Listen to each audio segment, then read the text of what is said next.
Hello, fellow homebrewers. JP here, and I want to introduce to you the brand new Brewbuilt X1 Conical Series available at More Beer. More Beer sells the highest standard in homebrewing equipment, and the Brewbuilt Conicals are just that. They're made from mirror-polished 304 stainless steel, and they come with loads of features that you and I have been looking for. They have a full 2-inch bottom dump valve, which will eliminate your clogging issues, while the sturdy base includes 4 reinforced legs, just like those big Pro tanks do. More Beer also carries the Brewbuilt line of options and add-ons like casters, pressure kits, and even external glycol chillers. So you can find out more about the new Brewbuilt X1 Conical Unitanks by going over to morebeer.com for detailed videos on the entire line of Brewbuilt Conicals. You can trust Brewbuilt with your next fermentation, and you can trust More Beer to find the right conical for you. Brewbuilt at morebeer.com.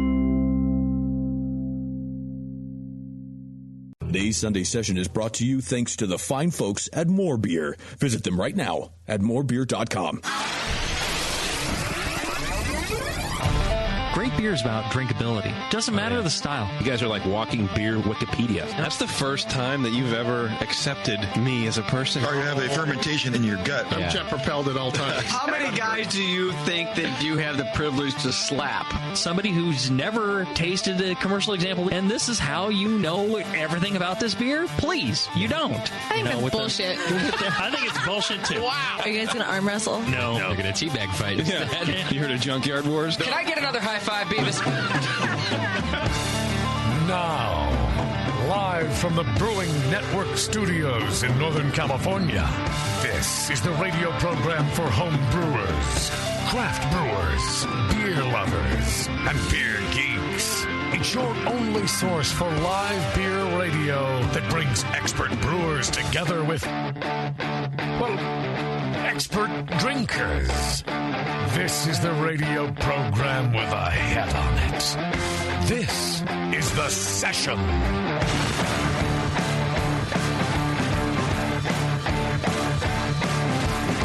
Man, oh man, I picked a bad week to stop drinking. Why'd you stop drinking? I didn't really. That would be ridiculous. That'd be stupid. I just know I'm going to drink tonight. Already started. It's going to be a fun show. You got a ride home? We have a lot happening. Yeah, this guy named Uber is going to give me a ride home. I like Uber. Yeah, it's cheap. I give him 5 stars every time. Germans are weird, man. They are, but they give a good ride. Oh, yeah. I'll ride them every night. We got a lot happening tonight, and it starts with this. JP is back from his honeymoon. That's right. Yeah, he's married now. So when is the divorce? It's actually already going through. Oh. Yeah. Okay. So, it's short-lived. How was your trip? It was good, man. It was cool. I flew on 7 airplanes. You did? I got fucking hard. I got confused watching everywhere you were. Yeah, so did I. Question. Yes. Did you do that in an unmedicated state? No. All right. Well, I tried. Good job. Thank you very much. Why would you?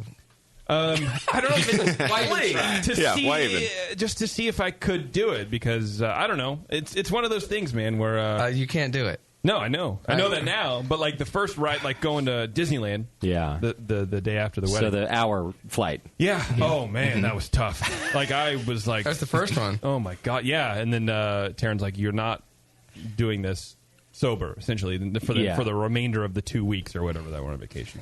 So you didn't, and it went fine then? It went better than it would have sans Axnax. So Taryn said, "I'm not going to be your handler." Right. Well, no. I mean, it was in a much kinder, gentler way, because we're newlyweds. The honeymoon phase is set in. So now she cares, and she's like rubbing my back. Oh, wow. But give it like 5 years, and she'll be like, "Why the fuck didn't you take the thing? I don't understand. You always take the goddamn pill." You're optimistic. 5 years. If you think about it, because you guys have been together for so long already. Yeah. You're already 5 years in. Right. So I give it a year before. That's true. That's being generous. So you're saying 1 year's 5 years? Yeah. We're like dogs. Yeah. Oh, yeah. Yes. Marriage is like dogs. Like dog ears. Well, I'm happy for you, and now you're Mrs. Taryn House. Yeah, I did take her last name. Good. So you'll call me JH, which doesn't really roll off the tongue quite as well as JP, but we'll get used to it.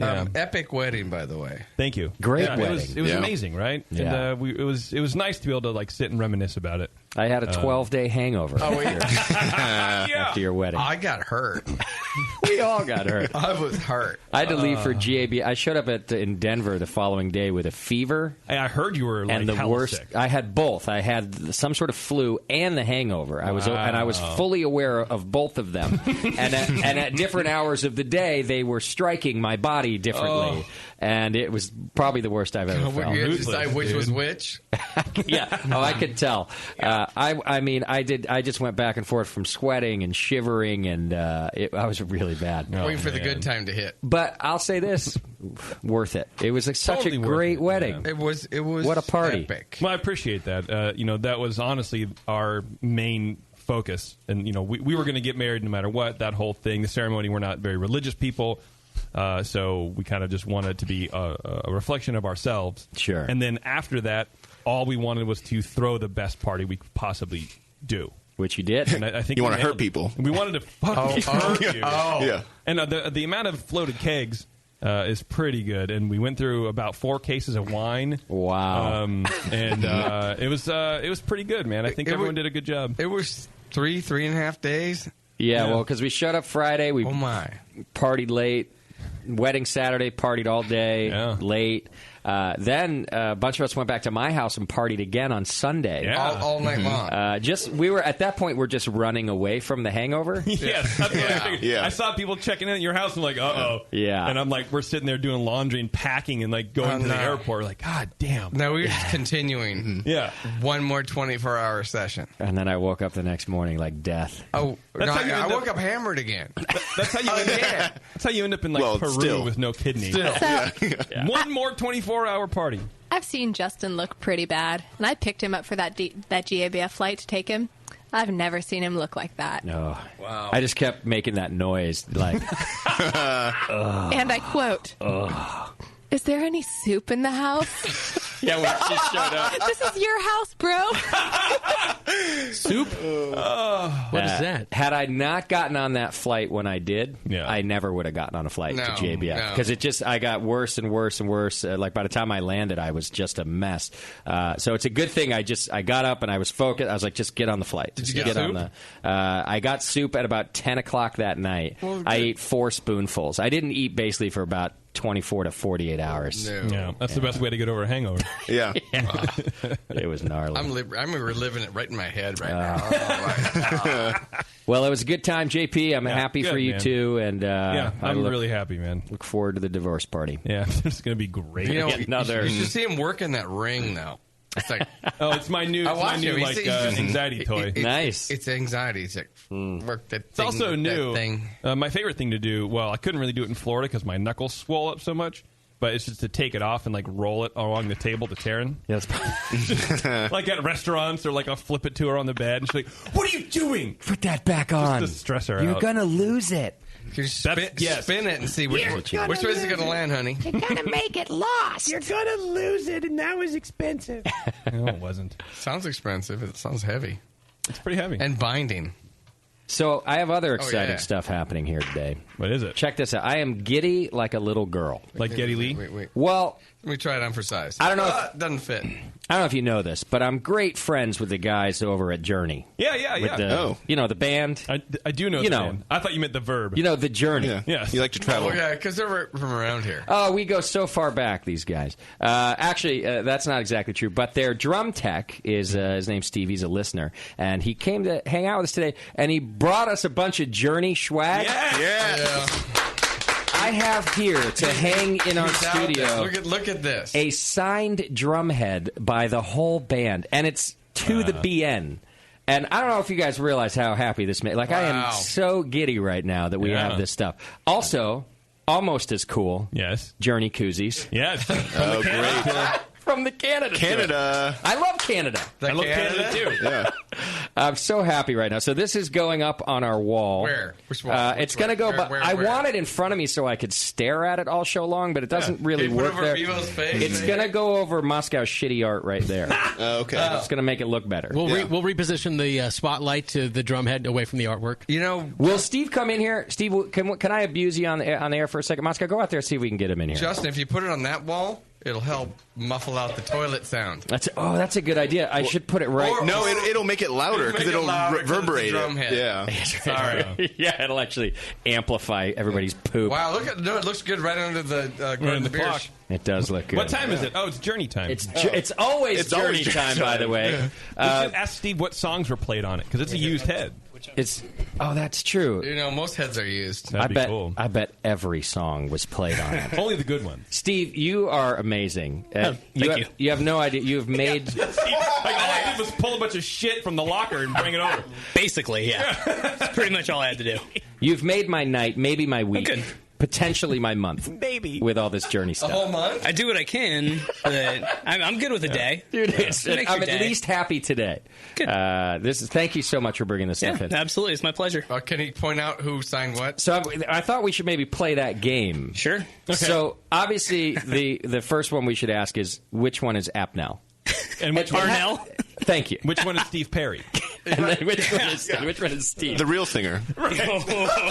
Ouch. No comment. So I'm thinking that's Arnell right there. I would think it's that guy because it looks like he's eating a curry. So you're picking the one in the middle? Oh, because it has a little picture, or it has like a hieroglyphic. Well, I think it's like a picture of the Philippines and him on a boat leaving it, and then waving goodbye. That's what I think. That's how he signs it. He's like, this saved my life.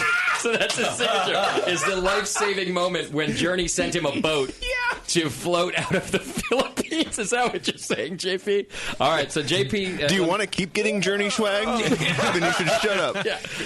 Yeah, don't get me fired so I can keep bringing this stuff in for you guys. I'm sure Apnell's going, motherfucker. Can we get them all in the studio?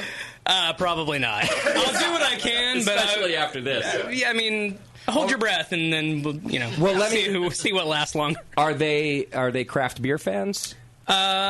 Most of them actually are sober, so no. Of course they are. They've made it this far. They have to be sober. Exactly. Yeah, we will make it there one day. One of them, specifically, Jonathan Cain, the piano player and one of the main songwriters, he's a big craft beer fan. Okay. Yeah. Got it. Do you know, do they have a favorite beer that's always backstage? Anything like that? No. He's a lot more of a wine guy than a beer guy, so he always has wine backstage. He doesn't really drink beer after the shows. What about Arnell? Is he a drinker? Nope. Sober? He will drink, but not on a regular basis. Heroin? He's a little guy. Yeah, he sticks to the good stuff. So he's a small guy. If he has a couple drinks before the show, no, it's not before the show. No, not before the show. No, you got to keep. You wait till after the show to get completely bombed because that'd be good a call. catastrophe. All right, Doc. Which one are you saying is Arnell? Oh. Yeah, that one. This one? The same one I picked right there. All right. Blake from Creature Comforts is here. No, I'm not going with that. Changing? One. No. All right. That's Neil. Okay. So what are you going with? He doesn't know. I don't have all night. Yes, you do. Yeah, you do actually, because it's me. I'm not good with any of the others. I got 8 other things to do. Jesus. Come on. All right, Okay, Blake, it's your I'll go turn. with that one. Fine, that one. You sticking with your first one? Fine. I'd go with the one in the center. All right, you're going with JP's there with the boat. Tasty? I can't tell shit. I'm going to go with you for now. Yeah. All right, Moscow. Yeah, the center one. It does look like it has like a Vietnamese character of some sort at the bottom of it. Vietnamese. They're all the same. The man's multilingual. Yeah, I'm going the center. So one. are you? All obviously. Right. Beardy. See. I was going to say the middle one because I thought it looked like there were some chopsticks involved, and so I think chopsticks. Yeah. Jesus Christ. Yeah. How racist? Filipinos don't use chopsticks. I don't know. It's all on that side of the Pacific, right? I'm with the middle one too. Are you saying these two things here are chopsticks? Right. Yeah. Yes. I'm the middle one too. Anything in this context? Maybe they're drumsticks. That would make a lot more sense. All right, Steve. Oh, they might be drumstick. That might be the drummer's. I hope it's another one entirely. No, you got it right, Justin. Yes, of course I did. And by the way, the one in the middle is Omar, and those are drumsticks. There's drumsticks. Nice. Wait, so Apnell, right? Arnell. God, I actually need to start being because I did it so much. I said it wrong so long that it's now. As long as we're not butchering his last name. Paella. Because that's a little more insulting. Look at his elegant signature. I know. It is nice. That's how I knew. That's how I knew it was my man Arnell. It's the best Journey singer ever. It's the largest signature on the drum. Can we get this sent out to Hawaii too? What an awesome sent out gift, to man. Hawaii. You get sent to Hawaii? Don't worry about Doc. No. Sorry.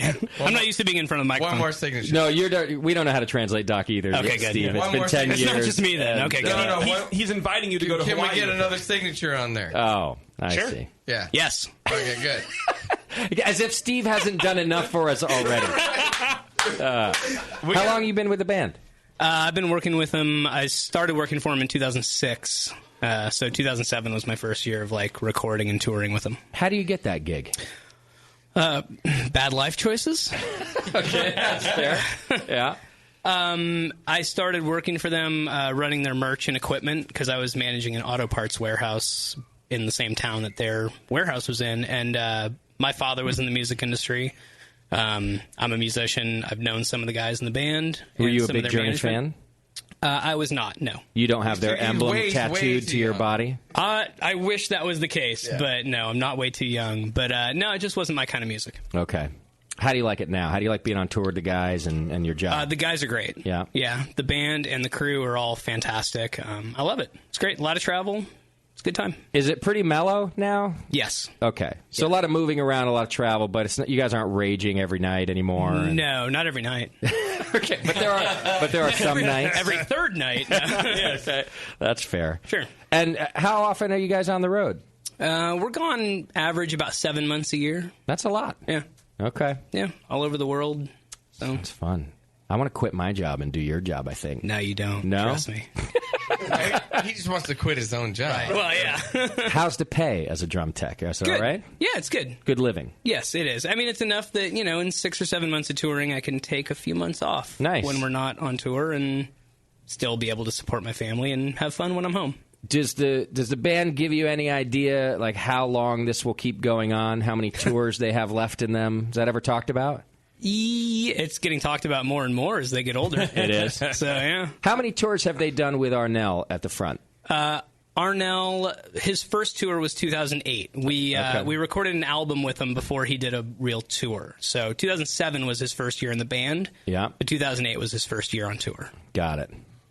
Does Arnell's tail ever get thrown your way, like the stuff he rejects? You know what I'm talking about. I know your wife's out there, but don't worry, no one can hear out in the. You mean my wife can't hear this? No, she can't hear anything. So as long as she can't hear it, we're all right. Yeah, do Arnell rejects ever get, No. Let's put it this way. Anybody who's interested in that kind of thing is not, fighting their way through the band to get to the crew. Okay, if you know what I mean. Right. They're like, who are you? Move. Yeah, exactly. Got it. Can you throw this in the garbage for me, please? Yes, that's a lot of what it is. Yeah. Okay. And what kind of venues you guys playing now? They still can play some pretty mostly big... arenas and amphitheaters, yeah. Wow. So, Shoreline, we did a night at the Hollywood Bowl recently, and then it's Concord Pavilion and stuff like that. That's big stuff. Yeah. Enough of us old guys to pay the ticket price. Oh, for sure. Old guys and me. Yeah. That's enough of you old guys out there. I got to go to a show. I got. Hey, and the old guys have all the money. Oh, right. You can afford the tickets. Oh, Big Tim is a big fan. That would be my brother. That'd be a rad show. Big fan for sure. One of the best rock bands ever. That has ever have deserved to be ever.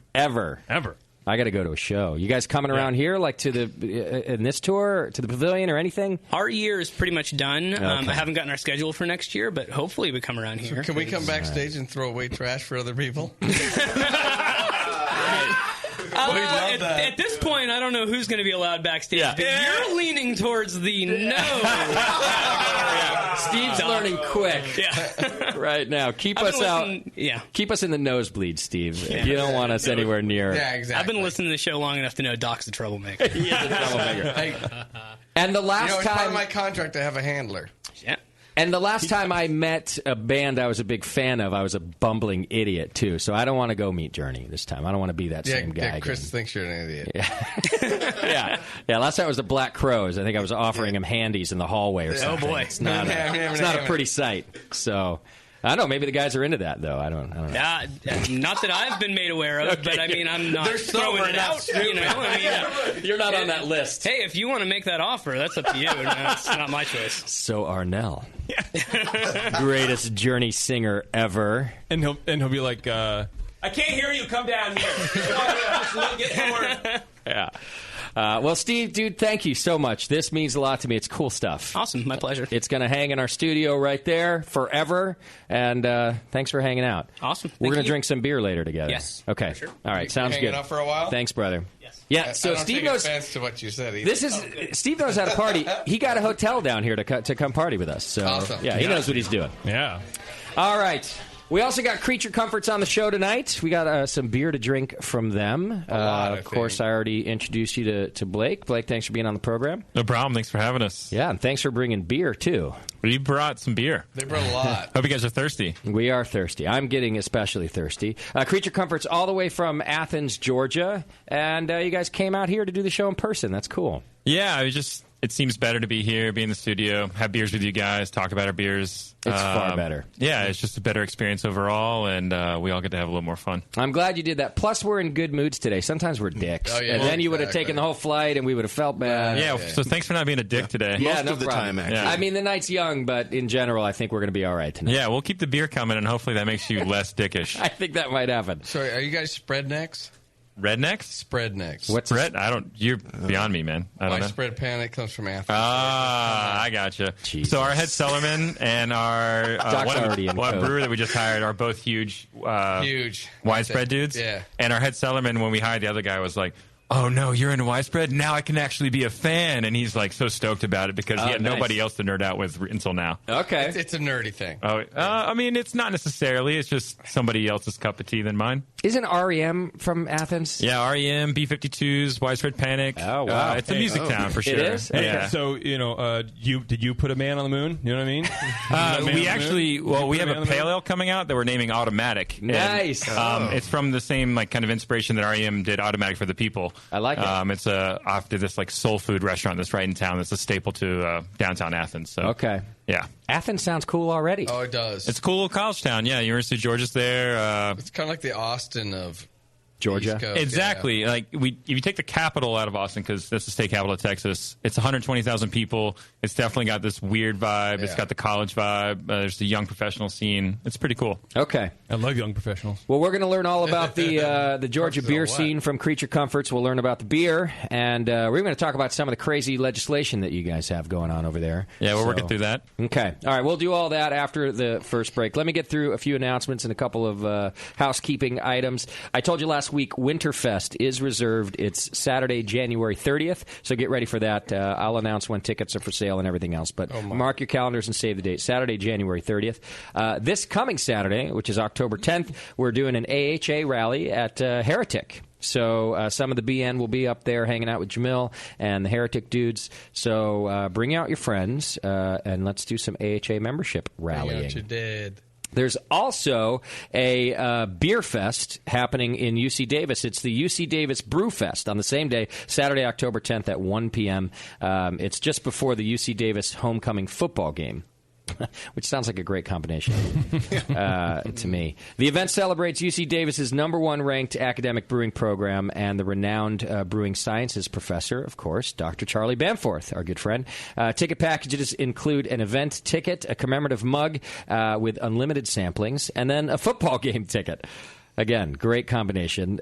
Tickets are available at UCDavisAggies.com, UCDavisAggies.com.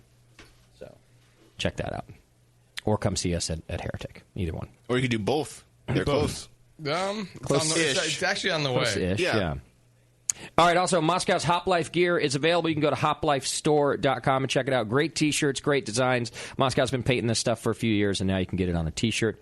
You can support us by doing your Amazon shopping. Click the Amazon link on our homepage. It's there on the right side. It's orange. It says Amazon. I get emails from people that can't find it. I can't find the thing. It's right there. You don't even have to scroll, do you? It's just right there. Depends on your screen size, but yeah, you might have to scroll a little, but it's just like it's not in the same place as the other website because That was the other website. So but if you look for the orange thing, it's the same Amazon orange, and it says the word Amazon on it. You can click that, and then do your shopping as usual, and we get a little piece of the action. It's a great way to support us. A lot of you do it. I appreciate it. What's our Amazon product of the week? It's the tiny but mighty heirloom popcorn, virtually hulless, non-GMO popcorn. This is all Alexa's been buying this. The super tiny popcorn kernel popcorn. Have you guys had this stuff? No. The idea is it's supposed to pop, and there's supposed to be no hole that gets stuck in your teeth. Oh, I like that. Yeah, except but does it pop big? No, that's the thing. They're like the size of your pinky nail. And I've been telling Alexa, will you just get the regular popcorn, please? Because you can't hand scoop tiny popcorn. It's like getting to the bottom of the barrel. Yeah, right. it is. How does it taste? Like popcorn, but really small. same. I don't Okay. know. It's like I have dental floss. I'll just give me the anyway. But thanks for buying it through the link. We got 32 cents from the $7.99 they spent. All right, I love it. Awesome. All right. Also, subscribe and join the BN Army. Just hit the donate button. It's right above the Amazon button, I believe. And you can subscribe and join $2 a month, $5 a month, $10 a month, whatever you can afford to help us out. And it does help quite a bit. It also enters you into the More Beer monthly donation giveaway, which is a $100 gift certificate given every month from More Beer. We'll send you an email if you won. Last month it was David who finally contacted us. Thank you. Make sure your Amazon email address is current so that we can contact you if you win. Get all these updates and more over on Twitter and the Face, and then also MySpace, I believe, if you sign up on MySpace. They still do that? I want to do it. I want to bring it back. It's actually big for musicians. Because you can still, yeah, it's not really. No, though, it's is it? really Like that's what I hear, but that doesn't sound accurate. Well, that's what I hear too. I'm not a musician. How do you know you haven't been there? But like, should ask Apnell. Steve, call Apnell, will you? Ask him if he's still using MySpace. Blackberry him because you can put your songs on the page. You know, it's like for indie music. Right. All right. That's what I hear. That's a rumor. Okay. Send your show ideas over to Scott the Jew. That's Scott@thebrewingnetwork.com, and send feedback to feedback@thebrewingnetwork.com. Twitter game today? Yeah. The Twitter game is brought to you by the Labruski Cruise, which is this badass beer cruise that we're going on the first week of March. A bunch of us from here are doing it, and you should do it too. There is now a big, giant Labruski Cruise link on our homepage. Also on the right side, just above Donate, which is just above Amazon. If you click that, you can purchase through us, and it's a good way to support the BN. Come party with us. We're like the whole boat is going to be taken over. Music and beer. It's music and beer. So it's going to be these music fans and beer fans together, and there's probably going to be nudity. I don't know. I'm just guessing. Hey. I'm talking about mostly us. male. Yeah. In a shower alone. Come on, Adam. It's already East Coasty stuff. Just go. Who's Adam? That's Adam. Adam's over there. Oh, the other. Because he's looking at you, right? It's all right. We went over this before Sorry, the show Blake. started. You nailed Blake it. Adam Blake. Just wait and see who answers. It's called, hey, Joe, you should go. Yeah, just look in the corner and say a name. All right, come party with us. It's going to be a good time. A week on the high seas with the BN. Click the Labruski Cruise link. Swashbuckling. Is that the tagline? I just made it. High seas. And the word high is like in smoke. Different cruise. Oh, shit. So I'm probably stealing the wrong tagline. Different cruise.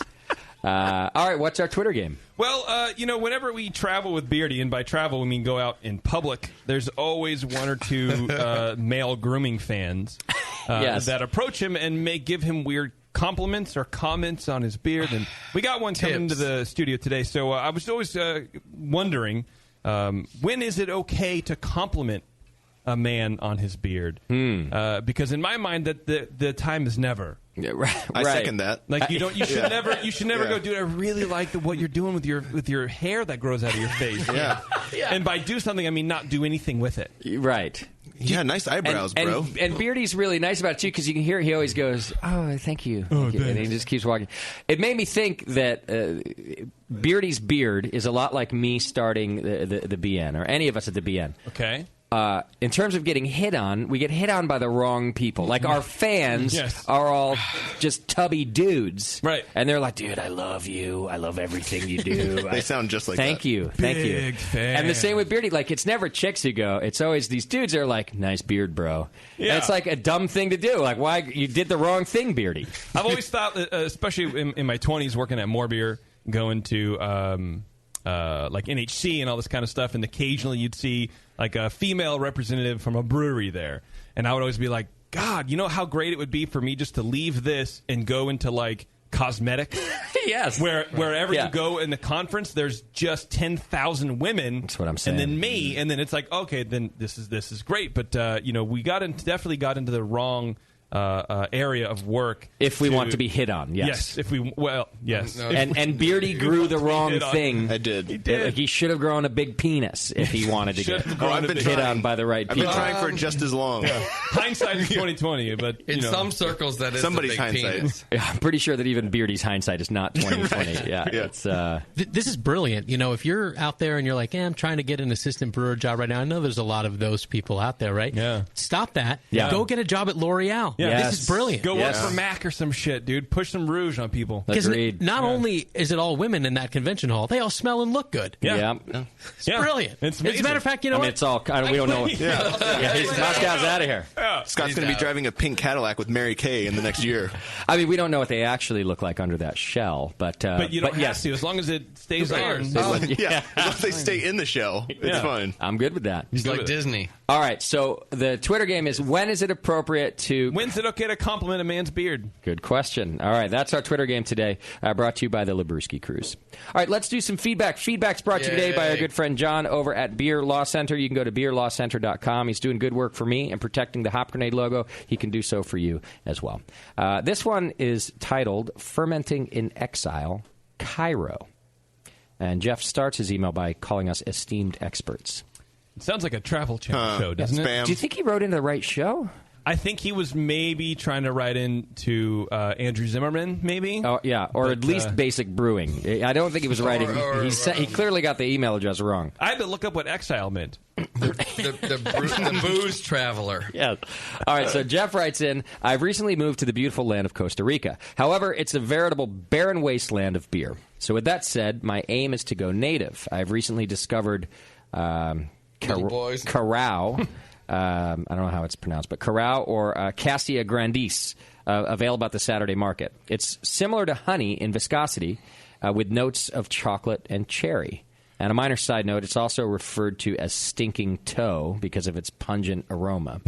I would stop there if I were you, Jeff. But he goes on. I would be seeking it out at the Saturday Bazaar. I just discovered it, so I took my flamethrower to it, and now I don't have it anymore. He says, although its medicinal properties are well documented, a search of the forums like AHA, Northern Brewer, and the like have yielded nothing on the topic. So I'm considering it as an adjunct or creating something that resembles mead. Do any of you have any experience or insight into this particular ingredient and how best to harness its stinking power in the name of booze? From Jeff. Anybody ever used stinking toe? I avoid stinking toes as a rule. Yeah. I have 10 of them. Anybody heard of it? No. Of this honey-like substance from Costa Rica? But No? I'm interested in what's the ingredients and whatever else is in it. Yeah, well, how is it made? Is it made or is it grown? Like, is it do insects make it like honey? What's the deal? Is it made like mead? I need to know a little bit more about what we can use it for. All right, well, that's what he wants to know. All right, Jeff, we're gonna need more details about its properties. Let us know its properties, its sugar content, things like that, and then we can maybe help if it should be used. How it tastes. Yes, Vivo, you're on. I'm on? Yeah. Oh, I didn't think I was. I just Googled it. It actually looks like toes. Oh, it's a plant? Yeah. Okay. Oh, no. Yeah, it's not okay. Stinking Not toe. good. Don't use this. All right. There's a picture of Warren's We feet. need more info on it.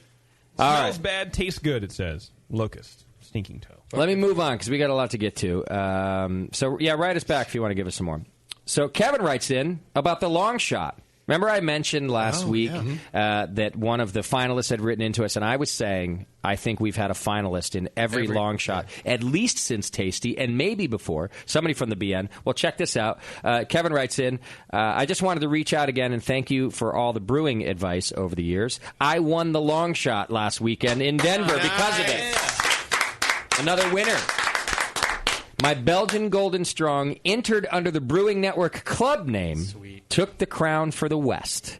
So the BN should probably stop entering future long shots, or all the other clubs might start to boo us. Sounds about right. Which is true. We are now dominating the long shot competition. What's next? We've had a lot of winners in that thing. We got to Casey. dominate Costa Rica. It's crazy. I just Googled. He's Kevin Nanzer from Mountain View. All He's right. even a neighbor. Oh, yeah. Come bring some to the grenade, Kevin. Please. He also says, and maybe Sam Adams would like this little tidbit of information, thank you again. I only entered because we mentioned it on the session. Which we did. We helped promote it for them this year. So maybe that's why it's all BN winners. They hear about it on our show. All right.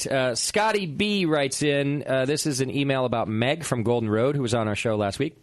He says, that was a great interview you guys did with the CEO of Golden Road. But then again, Justin is the world's greatest interviewer, in my opinion. Oh, I meant to edit that out. Sorry. This is my favorite email These ever. are 2 emails in this feedback that are written to the wrong people. Yeah, I usually just take those sentiments out of the feedback, but I'm done with the rest of the email. Even I'm not even going to read his point. So, who gave you a better month, Steve or this young man on the feedback? Still Steve. I've been a fan of Journey longer than I've been a fan of myself. So, so the Journey stuff is still cool.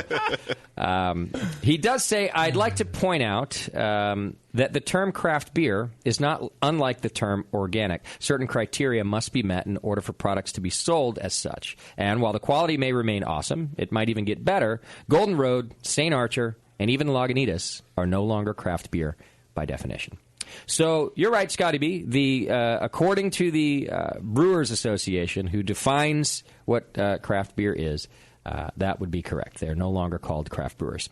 He does say, I don't harbor any resentment towards them, but if I sold organic food products and one day, for whatever reason, I started using ingredients that made my food product no longer fall within the criteria of organic, I could no longer call my product organic. So they're now macro and should no longer get to be in the craft beer club and reap those benefits, whether it's financial, marketing, or good old-fashioned street cred. Your adoring fan, Scotty B. Isn't it just arbitrary, though, what the criteria... People just make up what the criteria is, don't they? Well, that's arguable. The Brewers Association got together. It's a board, by the way. It's not like one person. It's not Charlie Papazian standing there saying this is what it is. They have defined it. What they have done over the years as craft beer has grown, and it could be argued as some of their major contributors have grown, like Sam Adams, they have redefined craft beer over and over again by increasing the barrelage definition. Yeah. So whether that happens now, I don't know. I do think also the macro breweries are allowed to own a stake in craft breweries, but not over a certain amount. And if it goes over, do you know what? I see one of the Creature Comfort, 30%. 30%. If they own over 30, they're no longer a craft brewery. But if they own 29, they can still be a... So, yeah, arbitrary is arguable. Maybe so. They get together as a team and figure it out. Right. I guess. That's it. Right. And maybe arbitrarily figure it out. I think it's based on the overall landscape of craft brewing, though. I mean, I think there are statistics and there's information that comes into play, but it has certainly moved. And I've heard, some small brewers say, really, you are just moving it for big breweries that are involved. Right, and that's kind of the point. Like, if it can be moved, then what do we, It's also they're nice bar graphs that showing the craft industry continuing to grow is going to have a huge drop off once they start cutting out Lagunitas and Sam Adams and the big breweries, because that's a huge chunk of that bar graph, and so it's going to look like the industry just had a really shitty year. Yeah, but they're going to have to put a little asterisk saying, well, it's because all the big guys are not craft anymore. The other part of this, though, it does have to craft. The craft industry is so young that I think it's obvious that it did have to adjust and move. Because what would they do with any brewery? Like, let's say they arbitrarily at some point, called it 40,000 barrels. Well, all of a sudden, all these people who were reaping success but still following all of the, policies, procedures, and ethos of craft beer started making 50,000 barrels. Well, that's still small. It was a young industry when they declared 40. It makes sense to move it to 50. So I do think that there is good reason to adjust it. The question, I guess, just becomes how far do we keep adjusting it, right? But it's a fledgling industry still, right? What are we, 20 years old?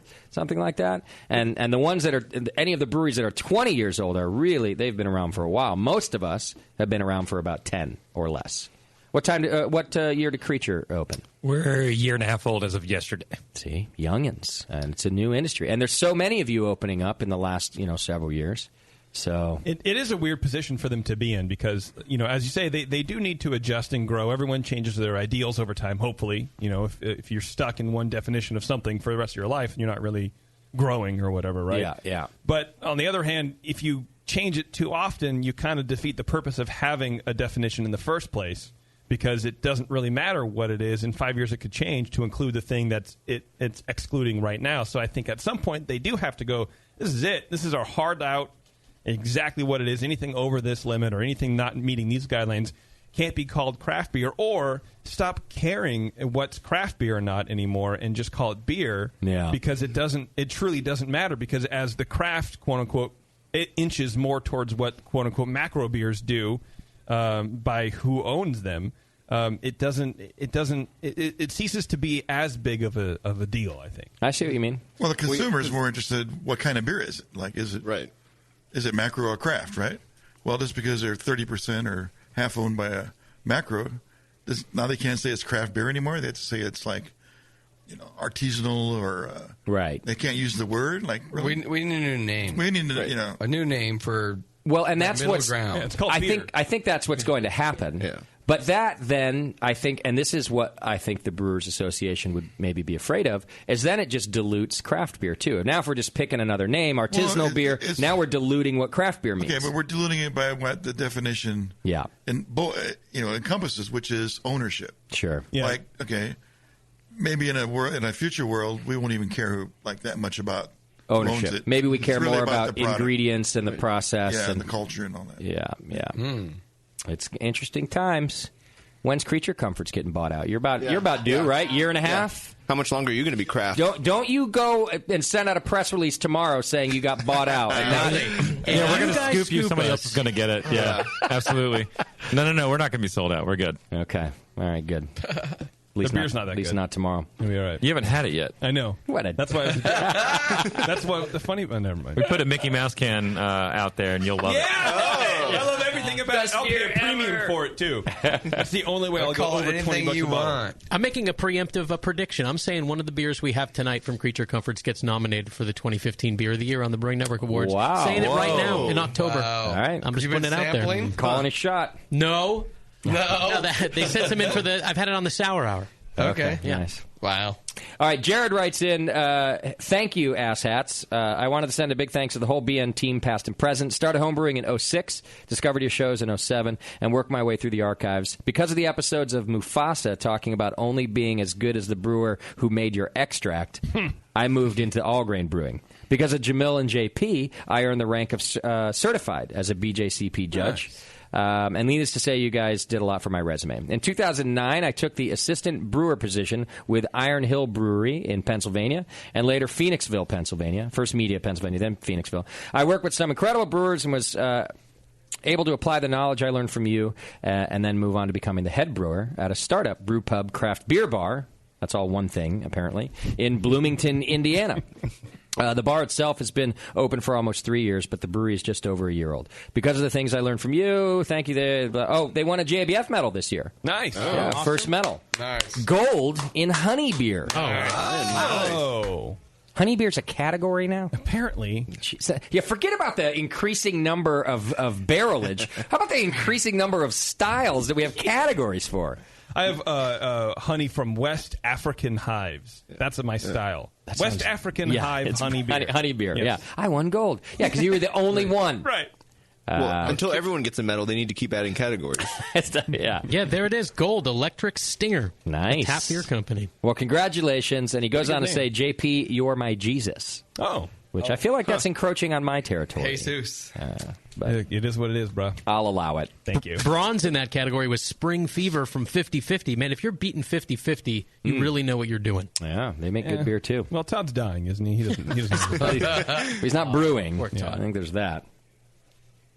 If you're not brewing, you're dying. You're dying, man. brah. All right. And then finally, Adam writes in. He writes in with advice on an easy fix for the intro to brewing subject. A few weeks ago, I was listening, and there was a feedback that someone wanted to hear more shows about the basics of brewing. And I said, he says that it would be boring to go back and redo shows on subjects that are not new. Yeah. Well, yeah. We've said that several times. Yeah, I think I was saying I didn't want to rehash like everything. That would bore me. Right. So he actually gives a a pretty good suggestion. He says, well, how about on your off weeks, you release old shows that are specifically related to brewing basics? I can't imagine it would cost that much money, although he says I don't know anything about radio. But being that I listen to your shows on Stitcher and pulling old shows on the program is not the easiest thing in the world to do, and I'm lazy, I would love to be able to get access to shows that you personally think are good educational shows for the new homebrewer. It's not a bad idea. It just moves them up the list on the podcast feed. Or we could edit them a little bit, too, and make them a little more concise, take out Doc's bullshit. Please. Or, I mean, people live for this. They leave for it. You're right. They do. Yeah. I think I just saw someone walk out the door. The bar was crowded 2 hours ago. Shut up. I think what we could maybe even do is, like, I don't know, once a month or whatever, you cherry pick, like, the top 5 and have, like, for the next 5 hours, we're going to play the 5 shows that are intros to mashing or, something like that, and have more hand-picked archive material. That might be fun. Yeah. I like it. It's a good suggestion. Thank you, Adam. I lost my concentration at the end because of this ridiculous thing happening in my tap room right now. And it's been happening since we opened, and it pisses me off. Tinder? Why is it fucking daylight in my tap room right now? How many times do I have to ask people to turn down the lights when it gets dark? Like, people what is it, a library? What, are we reading books out there? We're trying to hang out and drink beer together. It's Tinder. They should not see. Is that what it is? You don't want to see your date anymore? You meet at dark places on purpose. If you see the movement of the putty knife on the face, on the makeup, it's too much. I mean, how are people going to get some Tinder action in my bar if the lights are at 8? They're not. I think it looks fine. I don't know. They just turned it down. Yeah, they can hear you. They've now turned it down. They can hear you yelling. Doesn't everybody look better? Look, the men are more handsome. The women are sexy. Everything. The beer even tastes better now. I can taste it from here. Take it down a notch. The shadow from Kevin's gut is less. Yeah. Oh. We just shaved 5 pounds off Kevin just with that one thing. Oh, Kevin, I think you look svelte and handsome. Yeah, you're perfect. You're a sexy man. So there are certain things, like most of the time I'm pretty laid back, but there's just a couple of things that really. I think it could take down a couple more lumens. You out think there. so? Yeah. I do. Jack did a good job. He went over there and fixed it for us. All right. I'll stop yelling about it. All right, fine. Until tomorrow when they fucking do it again. They're fuck-ups. Let's burn this or place 10 minutes. to the ground. Let's burn it with everybody in it. Burn it down! All right. Feedback's brought to you today by John at Beer Law Center. Yay. A Beer Law Center. Or talk about him a little I bet he turns his lights down when he gets home at night. Or someone might sue him. All right. We're going to take a break. I'm going to go out and yell at people. I think you should. I'd like to see that. I actually just have to pee. Bevo has me on this stupid thing. Oh, Jesus, dude. Wait, can we talk about this later? Because this is going to be a thing, and I have to pee really bad. Talk right now about it. I'm going to make you sit through your... Never listen to Bevo with life advice. It's a dumb thing, and I'm dumb for going along with it. I'm going to admit that right now. You're not a camel. Love me. And the suggestion came from a person who said it's a total failure. Don't do it. And then Bevo's like, I think I want to do that. And the guy was like, so here's what happened. I want to fail. So Push Eject starts telling us about this thing where he drank a gallon of water a day for a month. Yeah. Because, he read something on the internet that said it would change his life. It's a fleshy thing. Supposed to make your skin better. Yeah. So he's telling us his story, and very quickly he says, it was useless. Not one change. I did not notice one difference in my health other than peeing every... Right? So instantly Bevo goes, yeah, I want to do that. And I said to her right away, did you just hear what he said? He said it was useless. Well, I think because she likes to sit down. So she wants to go to it's for more sitting? Yeah. It interrupts her work, so she can go to the bathroom. It's for more breaks. Yeah, so she instantly goes, I want to do that. And I tell her this is ridiculous. Did you hear? And then she goes, yeah, do you want to do it with me? And I say yes. What the fuck is wrong with me? You also heard Push just say the fault is I was there, and I'm criticizing her for it, and then I'm like, yeah, it sounds cool. Let's try it. With you. The fault is yours. Because I feel like it's a challenge. I feel like it's virtually impossible. Okay, fine. And then I'm just always up for some stupid challenge. It's very hard. I mean, I think you would benefit, maybe not doing the whole thing. Why did you... Doc just full pivoted and stared at me. Like, not turn the head, but... It was uncomfortable. It's like, what the fuck are you going to... But I think you would benefit from drinking more water. Right. Mm-hmm. And so on that score, it's good. But Push was telling me about this too, and I looked up online. There's tons of doctors going, don't do that. You don't... Drink when you're thirsty. It's it. Drinking water doesn't hydrate your skin. That's insane. People think it doesn't that. get rid of the wrinkles. Like this First one of all, here. don't Bevo point and I are doing it now. I have very dry skin. I have awful skin, and I That's what lotion's for. quench my thirst oftentimes with coffee. So I'm constantly straddling the line of dehydration. So I'm doing it. They're not related. That's a non sequitur. Just You have drink dry when you're skin and you drink a lot of thirsty. coffee. Yeah. Well, so now we're going to... I literally just sat here and said Right. drinking water doesn't hydrate your skin. I think you're wrong. But It's not an opinion. Look it up online. I think that the internet is smarter than you. Well, what I read was incorrect. YourHealthyLifeNow.com says... well, there's the difference between blog nutritionists and doctors who get written in and be like, no, you guys need to seriously stop doing this. It literally does nothing. Well, needless to say, this is going to be the longest segment of the show that we do. Yeah. Blake, we're going to limit your interview to 3 questions per segment. All right, because Bevo and I will have to go pee every 12 minutes. No, I'm not even kidding. I really have to go. And I have 5 more glasses of water to drink on top of all the beer I'm going to drink. Oh, yeah, you better drink the beer. You can drink water later. Does beer count as water? No, that's the so I'm getting more than a gallon. Oh, damn. I think we got 90%, 95% water in beer, so that's what I think. You're good. But alcohol is also like a diuretic, right? So I'm just getting rid of all that. Is it helping out your hangovers? The beer? No, the water.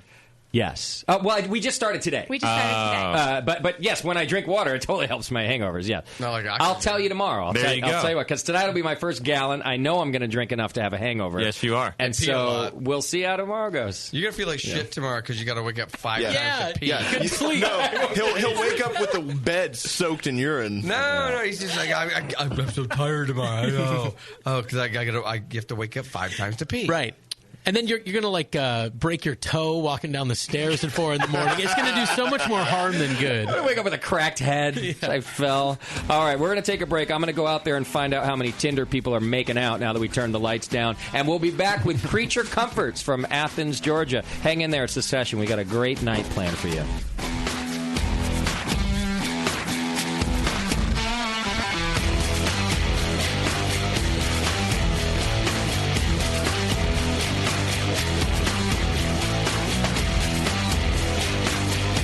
You're listening to the Brewcasters. On the Brewing Network.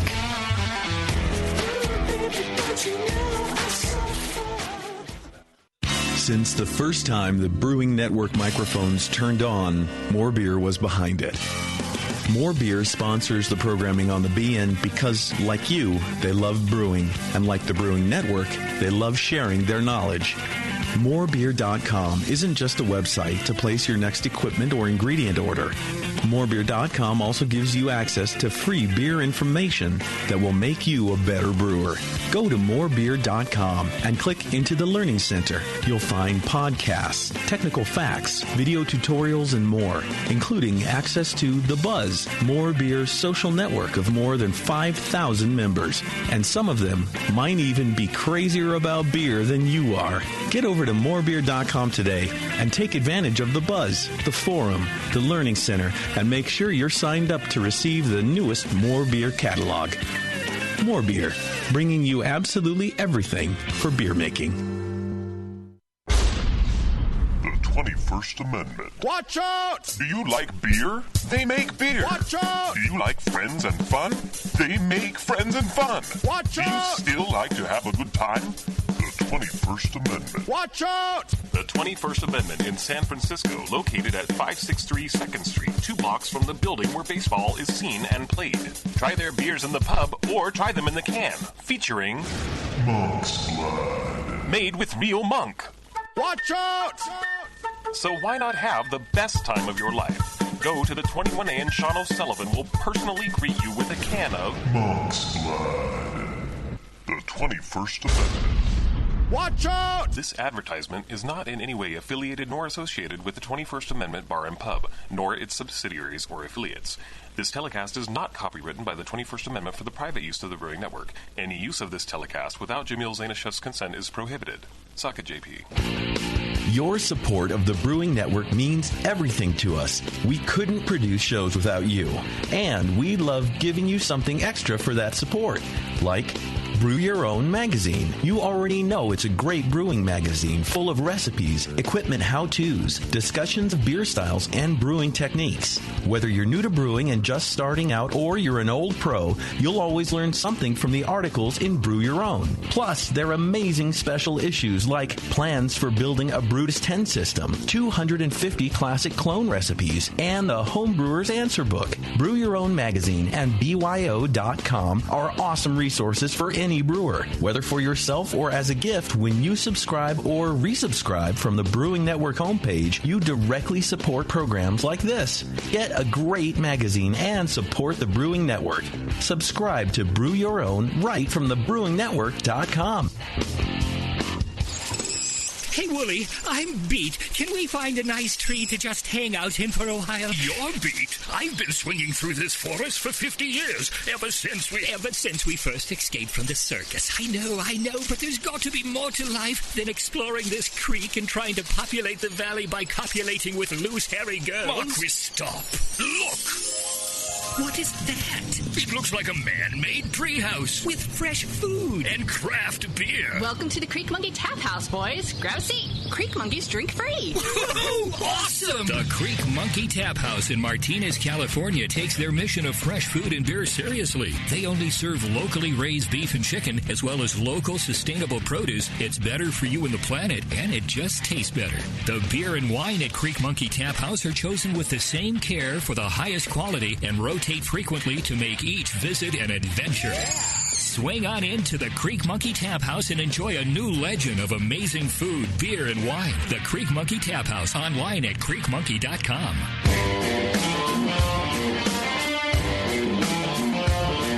The Brewcasters are back.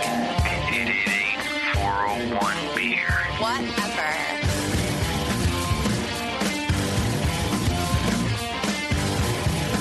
All right. Welcome back to the program, and thanks for hanging out with us. We've got the dudes from Creature Comforts in the studio with us, all the way from Athens, Georgia. They took the BN jet to the Concord Airport. How's the flight? And the BN jet's killer. It's nice, right? Yeah. It's very fancy. I mean, jet, loosely defined. It's more like a glider, but... I mean, you fit in the cargo bay perfectly, I'm sure. You can hear toilet flushing the entire time. There's a toilet? That's how you know it's custom built. I asked for that. Was Bevo wearing the stewardess outfit? Because I made... The flight attendant, Scott. Flight attendant. Whatever. Was she wearing the uniform? That's the important part. So it's Adam Beecham, who's the brewmaster and co-founder of Creature Comforts, is here with us. Yeah. And then also Blake Tyers, is that how you said? Yep, tires, like on a car. There we go. Blake Tyers, who's the head brewer. There you go. And thanks again for coming out to the studio to do this. Thanks for having us. Yeah, thank you very much. We've already got some Creature Comforts beer in our glass. We should just start by talking about that. Let's do things different and talk about beer for a change. What? What's in our glass? Sure. Yeah, this is our Bibo. It's a Pilsner. It's kind of continental-style Pilsner. The only big difference we do with it is there's a little bit of Motueka in it, so it gives it sort of a subtle fruitiness in addition to the normal things you expect out of a Pilsner. So pretty happy with this one. We've been working on it for a long time, and yeah, so it's kind of straight up, a little twist. That's a nice beer. Did you give it that name so that drunk patrons at a bar trying to order Pivo will end up with your beer? No. We don't have Firestone out in Georgia. No, you don't? No. Lucky you. So you can actually sell some pills then. Well, because otherwise, how are they going to sell pills? Yeah. By making a damn good pill, Scott. Wow. Yeah, it is damn good. Mr. Backhanded compliment. Right, exactly. Yeah. Look at Scott negging everybody. Yeah. He just negged him. Sell what you can. Well, I think they just ripped off Bevo. Yes. No. Such big fans. The Young name at Beer Law Center. So we one of our main motto is crave curiosity, and it's something we set forth from the very beginning, and we basically have this pathway that we say. If you are curious and you ask a lot of questions, then you'll figure out what your passion is, and then we encourage people to follow their passions. And once you follow your passion, then you'll discover what you love in life, and a lot of hard work, obviously, because it's really hard to get through that. But then once you work really hard on what you're passionate about, then you can sit down and enjoy the creature comforts of life because you're happy. And the creature comforts are the little things that make you feel good. So we always we try to think about what made brilliant minds curious, and so we looked to Einstein pretty quickly on that one, and we said, sure, we could do an equals MC square beer, but what really made that guy curious? And we found out he had a parrot named Bebo, and then we also found out that means I drink in Latin. Nice. So we stopped right there. We're like, that's the name of the beer. Wow. Yeah.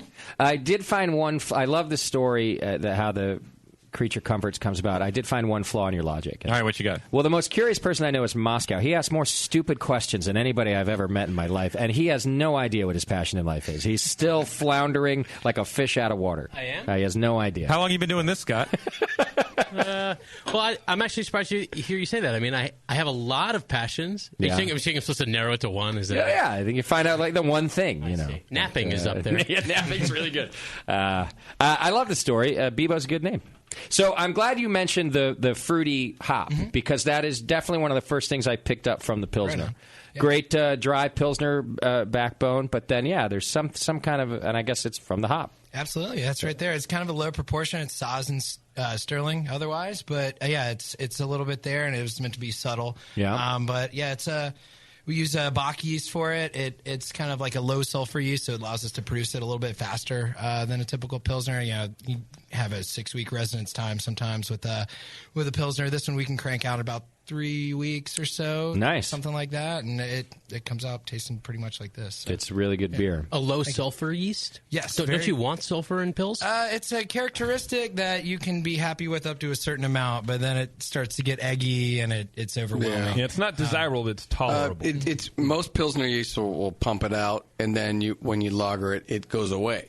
So you live with it until it goes away. And what he's trying to do is get it through faster, which is a great thing for most home brewers because most home brewers they don't really want to sit on a beer for 6 to 8 weeks. I'm too impatient. Yeah, so to not start with sulfur is basically what you're doing too. Yeah. It goes through it during the fermentation. It kind of volatilizes off. It's got a really active fermentation. It just blows off. It's volatile. So, okay. Yeah. And you brought it in I hate the name of these things, but I get it, because I just don't like when we just mash fucking words together. You brought it in a crowler, which is this new like can. It's a big can, right? It's a big can. And how do you do that? Like you can can it right at your yeah, it bar? works just like a growler. So basically, you like all cans, you get it with no top on it. Okay. And then so normally when you go through a canning line, it gets filled and then it gets seamed through a seamer. So you basically have a manual one fill seamer as a crowler. So you take the empty can, you fill it up just like you would a growler, and then you throw the lid on it and put it in the machine to seal it. Got it. So it's a canned version of a growler. People are doing this at tap houses and all sorts of things now, right? Yeah, it offers some, kind of go back and forth. And we went through this a lot, actually, when we started thinking, do we want to do a growler or offer the canned growler, the crowler? Because this way it's a single-time use, so you don't get like the reduce, reuse part of it. Okay. You can still recycle. But at the same time, we can ensure that, you're not getting a growler back that's growing mold or has some kind of weird fungus in it. Sure. We don't have to worry about cleaning them.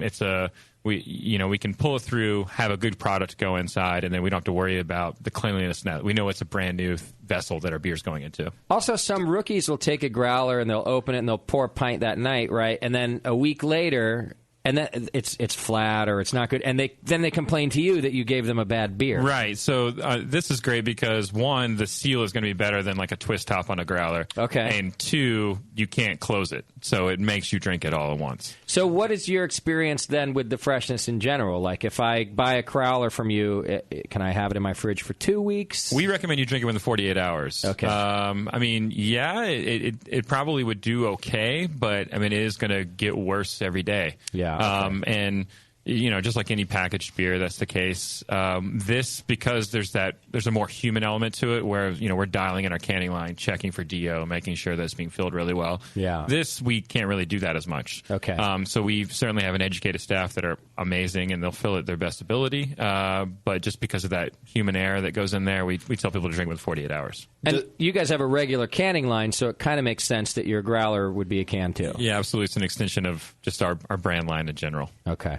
Does the seamer in the tasting room have like a splash guard on it? Because the seamer at Heretic was the wettest job because you just got a beer shower every now and then. Yeah, it definitely makes a little bit of a mess. It's kind of wiping it down all the time and stuff. You have to grease it all the time. It's like Oscar Blues sells this stuff, so they're like can crazy. They sell the crowler machine. But the bartender doesn't get sprayed every now and then. It kind of spins around a little bit, and there's a little splatter zone. Yeah, okay. It's not terrible. But I love a beer shower. I think that's the best job. No, you love a beer in the shower. Oh, sorry. Right. Yep, it's different. Yep, good it's call. Different for you. Yeah, and then you have to work afterwards too, after the beer shower. Oh, right. Yeah, I don't really work. Right. So, so when are you going to name it Mr. Crowley? that's better than a. The Crowley. Yeah. You know what I mean? I just don't like the whole. We just mash words together. It's a weird thing. But whatever. That's, like you guys didn't invent it. I'm not. Yeah, like that. That's weird. Well, I was young and dumb then. Oh, okay. I was, this was in 05 and stupid. I agree. That was a dumb thing to do. Yeah. Yeah. I still use it's still like my username and a bunch of shit too. Should change it to another one that's equally dumb. Brewing caster. Brewing broadcaster. So what is the beer scene like in Georgia? I know nothing about this state. I have never been there. I've been to a lot of places in this country, but I've never been there. It's in scheme of things, it's a relatively young state for beer. Okay. We've got about 40 brew pubs and breweries total in the entire state, which Atlanta is the 5th largest craft beer market in the country. So about 66% of the beer we're drinking in Georgia, craft beer speaking, is imported from out of state. Interesting. So that's something that we really want to address, and we've definitely tried to put forth. But there's just not a lot of breweries. So the main reason for that is we have pretty poor laws, if not the poorest laws, to support breweries in the country. Okay. So we've been working for that, and they kind of put us in perspective. We're a year and a half old. We opened with a 30-barrel brew house, and we're probably going to make around 12,000 barrels this year. We have to make that much. You have to open that big because you don't have the tasting room where you can just sell a pint of beer. We can't sell beer in our tasting room in Georgia. No brewery can have a tasting room in Georgia. You have tasting rooms, but you skirt around it. So until July 1st of this year, it was basically that you could sell a glass, and that glass could come with free samples that you drink after a tour. Okay. So as part of a promotional tour, you can have up to 32 ounces of beer. We pushed really hard for new legislation this past year. Got it changed to where you could have up to 36 ounces on site and 72 ounces to go. We no longer have to give away beer. So it used to be like if you didn't want to buy a glass, you could just walk in and say, hey, I don't want to buy the glass. I want free beer. And we had to give it to you. Wow. Yeah, so obviously that makes it pretty tough to operate a tasting room when you have to give away the product that you're supposed to make your bread and butter off of. And honestly, it makes it nearly impossible to be a small brewery. Exactly, yeah. It's like that's why we started with a 30-barrel brew house. You can't – the amount of capital you have to get to open up a brewery in Georgia is significantly higher than anywhere else. You have great breweries all over the country now that are operating like 5, 10-barrel brew houses.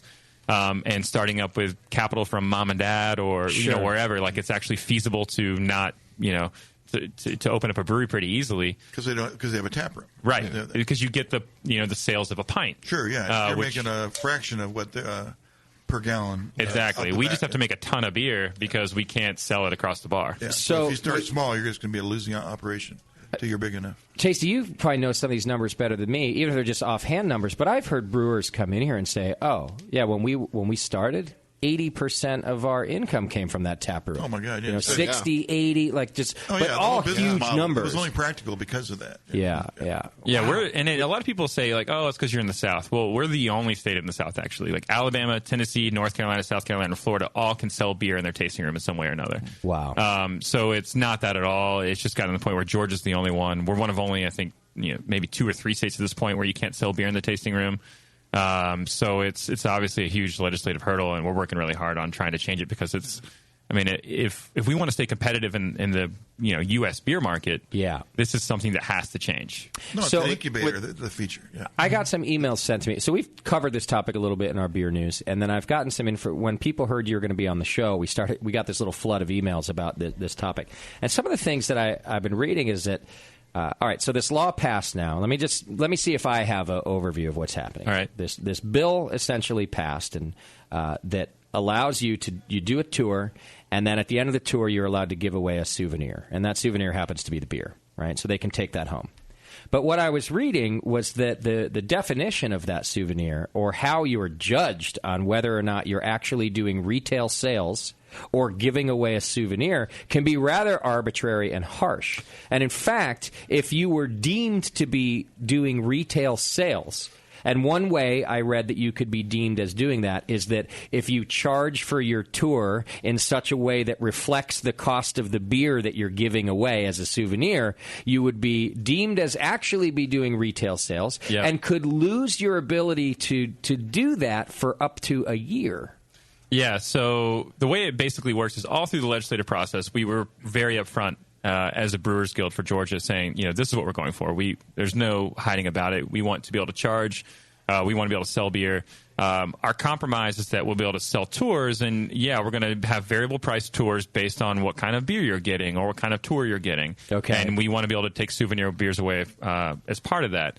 None of that was hidden during all the discussions. And then we even, as the law got passed, there was a few months where we were contacting the DURs we have. I think it's like your ABC. It's your local governing body that regulates alcohol sales and taxes and things like that. Okay. So we, several breweries within Georgia contacted the DUR and said, this is how we're planning on interpreting this law. Is this okay? Can we sell 5 different tour packages? One of them comes with souvenir package. Some of them don't. Basically just making sure, and we were very upfront about it, and they said, yeah, that's fine. Okay. Up until Friday at 4:30 p.m. of GABF, until a bulletin came through that just said, all of that is no longer good. Here's how we're interpreting the law. If you have anything that seems like retail sales, we're going to call it retail sales, and no matter what, if you have anything that's based on the price of a tour, then we're going to, based on the price of alcohol, then we're going to call it retail sales. So and we're going to cite you. And then the first offense is they take away your license as a tasting room, which is a whole year. For a year. Yeah. And your second offense is what? I think it's 5 years, but the license is only good for a year at a time anyway. And your third offense is that they will just take your brewery license, right? Yeah, you're gone. And also, at the end of that bulletin that came out at GABF, if I'm not mistaken, it also said, we are not meeting with any of you to interpret this law in any other way. That's that. Well, essentially, I'm paraphrasing, but that's what they said. Yeah, we contacted them and said, we've had a great relationship with the DOR, and they've been very helpful, and they've been very upfront with us. And then just all of a sudden, we kind of didn't have that conversation anymore, where we reached out to them and we said, no, we're not taking any meetings at this time. We're not going to change the interpretation of this. Since they seem unaware of how breweries are regulated in other states, are they unaware that breweries also taxed in other states? Do you at least get no state excise tax? Oh, no. We're quadruple taxed on the beer we have to give away. Wow. Yeah. So you pay more for the beer you have to give away than if it goes out the door in kegs and we pay cans? Sales. Our numbers guy could speak this better, but our numbers guy, our CEO, that guy. Yeah. We pay sales tax on the tour. We pay use tax, which is based on the fair market value of the beer that we're giving away, which you can't sell that we at can't fair sell. Market value. Yeah, exactly. Okay. And then there's the excise tax, federal excise tax. Who's behind this? I mean, honestly, right? Because whose house do we have to go to? Well, because one word, it's Obama. It's obvious that Thank you. Being able to do retail sales and create jobs and, in fact, create revenue for the state is a no-brainer. So some industry, something wants to keep small brewers from doing retail sales. Am I accurate in assuming that? Yes. Okay. So is it a large distributor state? Is there a huge lobby from big distributors or big beer? We do have a decent opposition from the distributor lobby. I will say our distributor's been great. And so we have a great distributor partner. There's a lot of distributors in Georgia. And so collectively, it's interesting. I feel like it's so very different between distributors and the distributor lobbyist group or the wholesalers group. Sure. Collectively, they kind of... collectively, you have a different mindset than as individual, either brewers or wholesalers or whoever. So that's traditionally been our opposition. And it's interesting because even talking to them one-on-one, most of them will agree with you that, this isn't going to hurt our business. It's going to help it. You talk to distributors outside of state, they said absolutely. Craft consumers are brewers are our only growth market right now. Yeah. And so you get a lot of back and forth, and it's hard to say exactly what it is for them that keeps this opposition coming.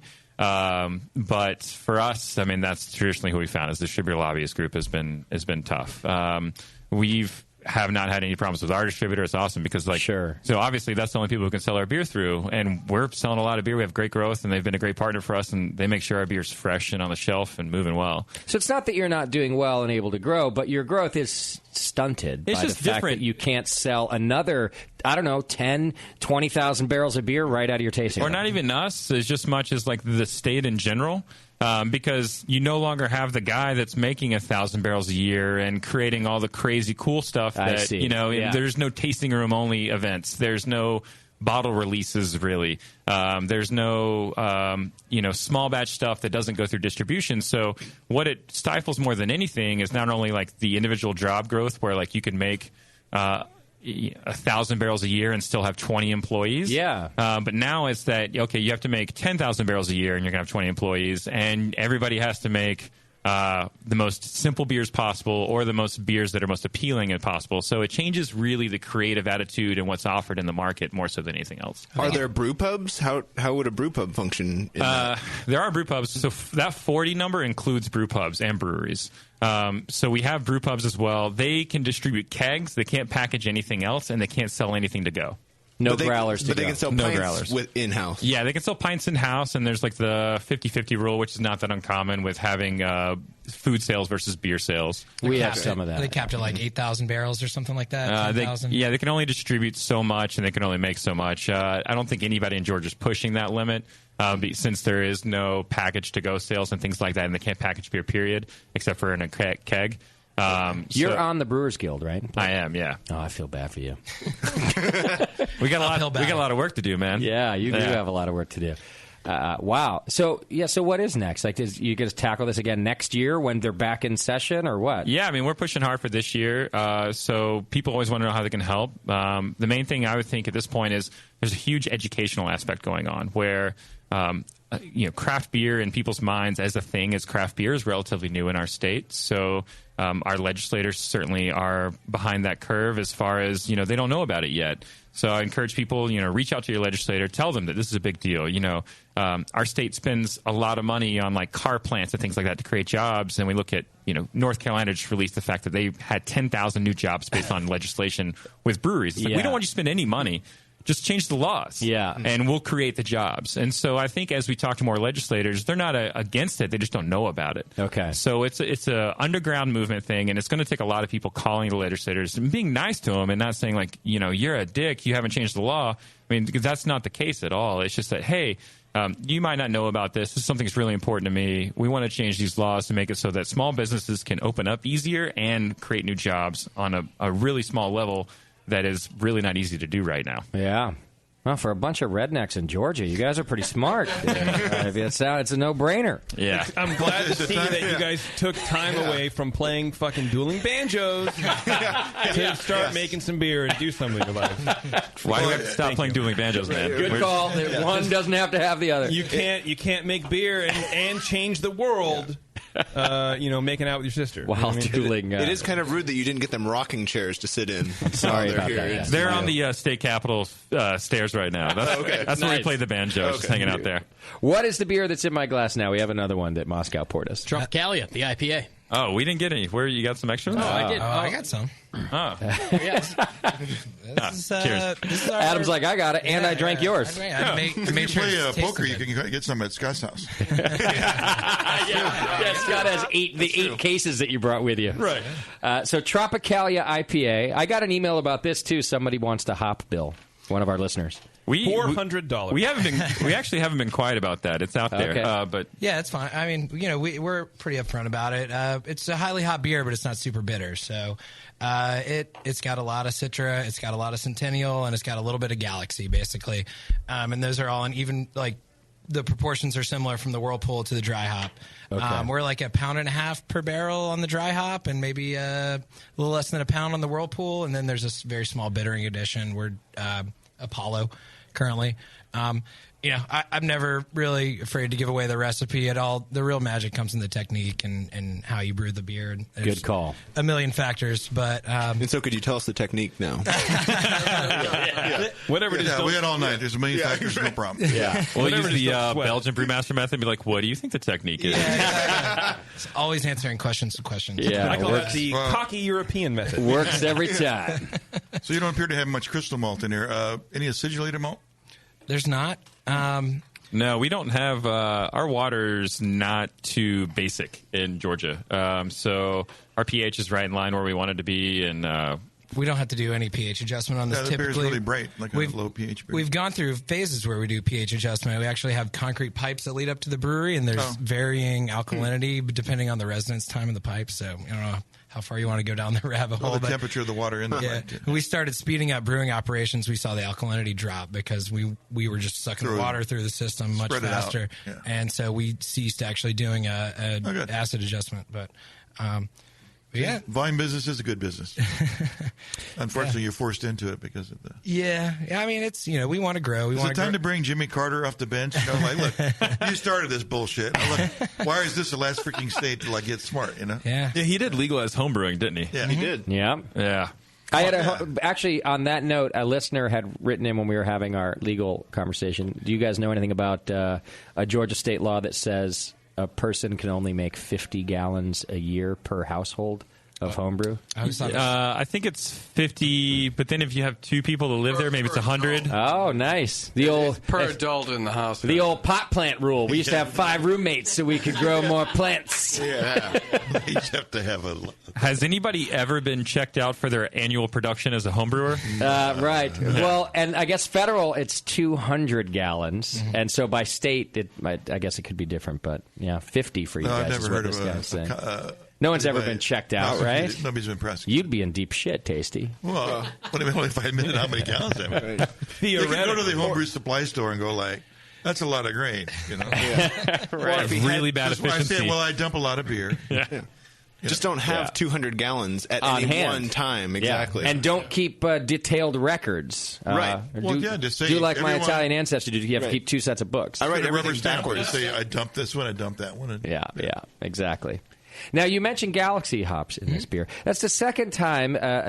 Didn't Central Coast Brewing and their gold medal pale ale mention Galaxy? Tasty, do you remember? That was a week ago. I thought he said, I could be wrong, so don't quote me. We record that shit. We should go back and check it out. I only bring it up because I haven't. That hop to me hasn't been thrown around a bunch in the last. Hop. It's a nice hop. It's kind of a deep funkiness to it, where it's sort of this really complex thing. Unfortunately, it's probably the most difficult hop to get of our. Out of the hops that we buy.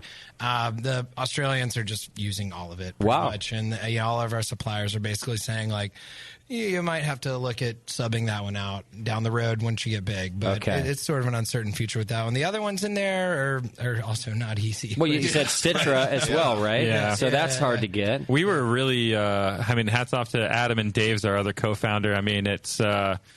cocky enough, or just I don't know what the word is. Us. I don't know what it was. Yeah, we were really aggressive on hop contracts, so we're good. Okay, but it's only because we completely believed in ourselves, I guess. That's what you got to do. Cause, otherwise, you'd be 2 3 years behind the curve on that. Before we ever opened, I think we were contracted up we were talking about, we opened 2014. We were contracted up through 18. Now we're talking about like $500,000 contracts for somebody that has never paid you, cent number one. Yeah. So how does that work? Like, if God forbid, if you were to go out of business in a year, how does a hop contract work like that? Is it like a lease where you're still responsible to pay for those things? Well, you can always sell them to somebody else. So the greatest thing about that is that everybody wants Citra. So you can contract a million bazillion pounds of it. As long as they'll give it to you, you probably unload it. Good call. It's kind of like futures on a hot stock. Okay, but we don't make profit. Well, a blue chip. But you could get out from under the burden of the debt. You could, absolutely. Okay. Well, that makes sense. I hadn't thought about that. I don't even understand the two analogies, blue chip or futures. That makes less sense sense to me than hop futures, than hop contracts. Did you look up Exile again and see what that means? No, I can't. I can't. Every time I look it up, Sexile. Sexile, which is good my Stones new favorite. record. Yeah, that's because you're using Bing. That's true. Thank you for reminding and remembering. And there is no good Stones record. Thank you very much. Oh God. Oh yeah, there is. Oh, shame on you. So, Muscat, this is your favorite IPA in America. Yes, I was raving about this beer on the Sour Hour. It remains the first and only IPA I've ever gone after. Like moved other beers aside in the fridge to get to this. I don't seek out IPAs. It doesn't taste sour. I don't You've tried it out a lot, right? When they were on the Sour Hour and they sent beer. I figured you just had a whole bunch at home. Yeah, you're not sharing. It's all here, and I did at home. Yeah, it's long gone. You know what I like about it? It's kind of Blind Piggy in nature. Right? Maybe that's what you were getting at without a lot of crystal. Can we malt quote you on tasty, that? But so Blind Pig is probably my favorite IPA. Yeah, I like it better than Pliny, and I think this has a lot of those characteristics. I'm not sure it's the same hops or anything. I don't mean that, but just how it drinks. It's like easy another pint of it doesn't smooth. It's very smooth. It's not filling. It's very dry. It's a Bud Light. I think I'm describing the Bud Light of IPAs. Well, I think what it is that a lot of IPAs, for me, can be a lot of beers in general, for that matter, can be segmented. Where you go aroma hops and you taste it, and there's flavor, and then there's the bitterness, and then there's the malt, and all kind of stuff kind of runs. But this runs together, and it's very blended. It's smooth from one into the other. There's not really a defining start stop of the different flavors. I think you're right, and I think that's why I like Pig more than I like Pliny, because Pliny's more of a start stop type of beer. Exactly, and Blind Pig is very smooth from start to finish. Yeah, well done, boys. We kind of step back from that at the beginning. It's like, okay, I think a packaging kind of drives a lot of how we want to sell a beer. So, I mean, we said this can be a 6-pack. And I kind of got to the point we did as drinkers where it's like, how dare you sell me a 6-pack that I can only drink half a can of or half a bottle of? Yeah. And so it's, if we're selling a 6-pack beer, you should be able to drink it. And after you have a sip, it should invite you to drink another sip. And, that's a huge thing for us is balance for all of our beers. So we really want to be balanced to the point where that no one sip of anything, whether it be a sour beer, a stout, or an IPA, is going to make it so that you don't want to have another drink of that beer. Sure. And so we find that what's going to measure out to be the best beer in our opinions is one that's balanced, super drinkable, clean, and one that, you can drink a few of them to really get an idea of what that beer's all about. And hence, I mean, like most of our beers err on the little bit low side of the ABV scale as well, just for that same reason. Thank you. What's this one? 6.6. You fuckers. See, this one would get me in trouble because I would buy the 6-pack and drink the 6-pack. I mean, this is our strongest beer we release on a regular basis. Okay. What are the IBUs on it? 60, 65 calculated. There you go. That's pretty good. Yeah. Well, I don't know if you know this, Jay, but drinking 1.5 gallons of beer a day will not hydrate your skin. Oh, good. But will it kill me? Yes, it would do that. Because but you have people in this room that would do that for you. That's true. So, and some actively try. I like this beer. This is a great. Is this your bestseller? Yeah, it's about, I think you say 58, 60%, somewhere in there. Okay. We sell a lot of it. And we're always trying to brew more trop. That's kind of a thing on our social media is every comment is pretty much brew more Tropicalia. It's about it, yeah. It's the hashtag now. They're like, oh, you're in San Francisco, why aren't you brewing Tropicalia? How do you feel about that as brewers? Do you feel like pigeonholed? Okay, now we have to just always do this for you? We don't want to be the Tropicalia Brewing Company. Okay. We have a much wider breadth of styles that we can brew. I think we brew a lot of things well, but it's great to have a hit, and it's you can't complain about that. No, that's true. You can't. I mean, it definitely helps us fund like the little weird projects we want to do or other avenues. And for us, I think it's just because we're only a year and a half old. We talk all the time like, all right, let's release another IPA soon. Or we have a pale ale coming out soon. We can do hoppy stuff. You guys just haven't seen more than this beer yet. Sure. Okay. All right. Well, we did get beer in our glass, but I'm going to take us to a break first. We're going to take a little break. We're going to come back and find a little bit more out about your history. And we've got a lot more beer to try, I think, too. So what'd you just pour in my glass? The Berliner. Yeah, I was trying to get through it's a staple. Is that fair to say? This is the only other beer we can. All right. Short break. Back with the Berliner. Hang in there. You're listening to the Brewcasters. On the Brewing Network.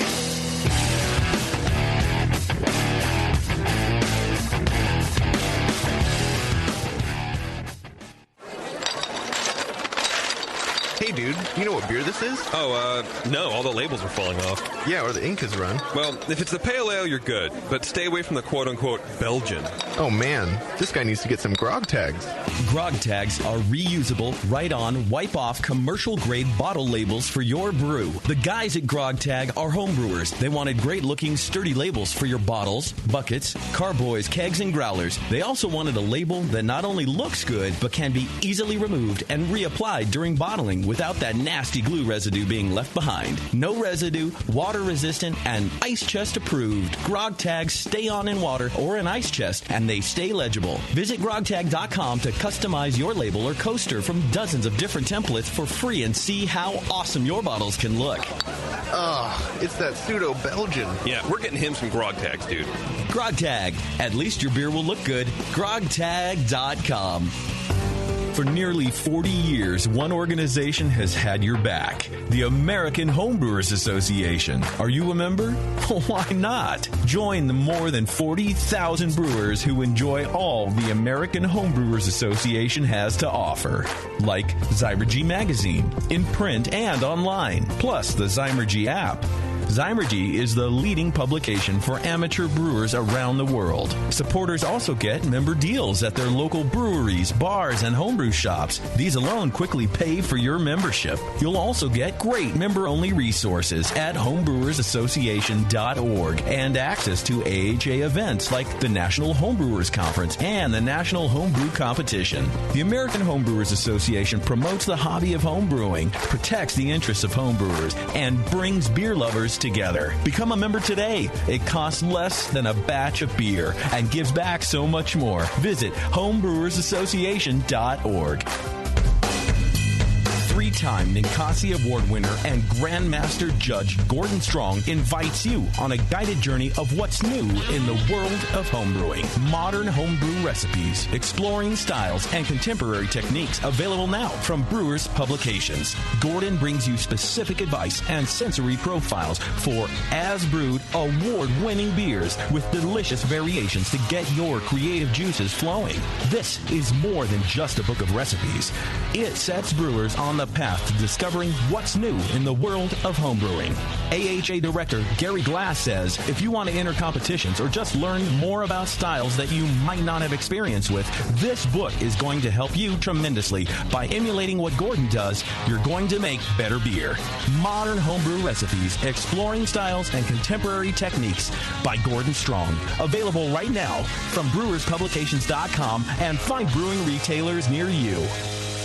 That's it. I've had it. I am never putting hops in my beer again. What? Why? It's just too ridiculous. Insane prices, stupid contracts, high shipping costs, crappy selection. Dude, you need Nico Brew. Nico Brew will rock your f***ing face right the f*** off your f***ing skull. $5 shipping to all 50 states. Plus fantastic international rates get you low prices on Nico Brew's great selection of hops and more. Whether you're a home brewer, a pro brewer, or a homebrew shop owner, Nico Brew can get you the hops you need in increments big and small, single orders, spot buys, or full contracts. And there's only one place to join the uber special secret elite bare bones club where you'll get the best deals anywhere. Holy shit. NicoBrew.com. NIKOBREW. Nico Brew, your bare bones buddy in the brewing business.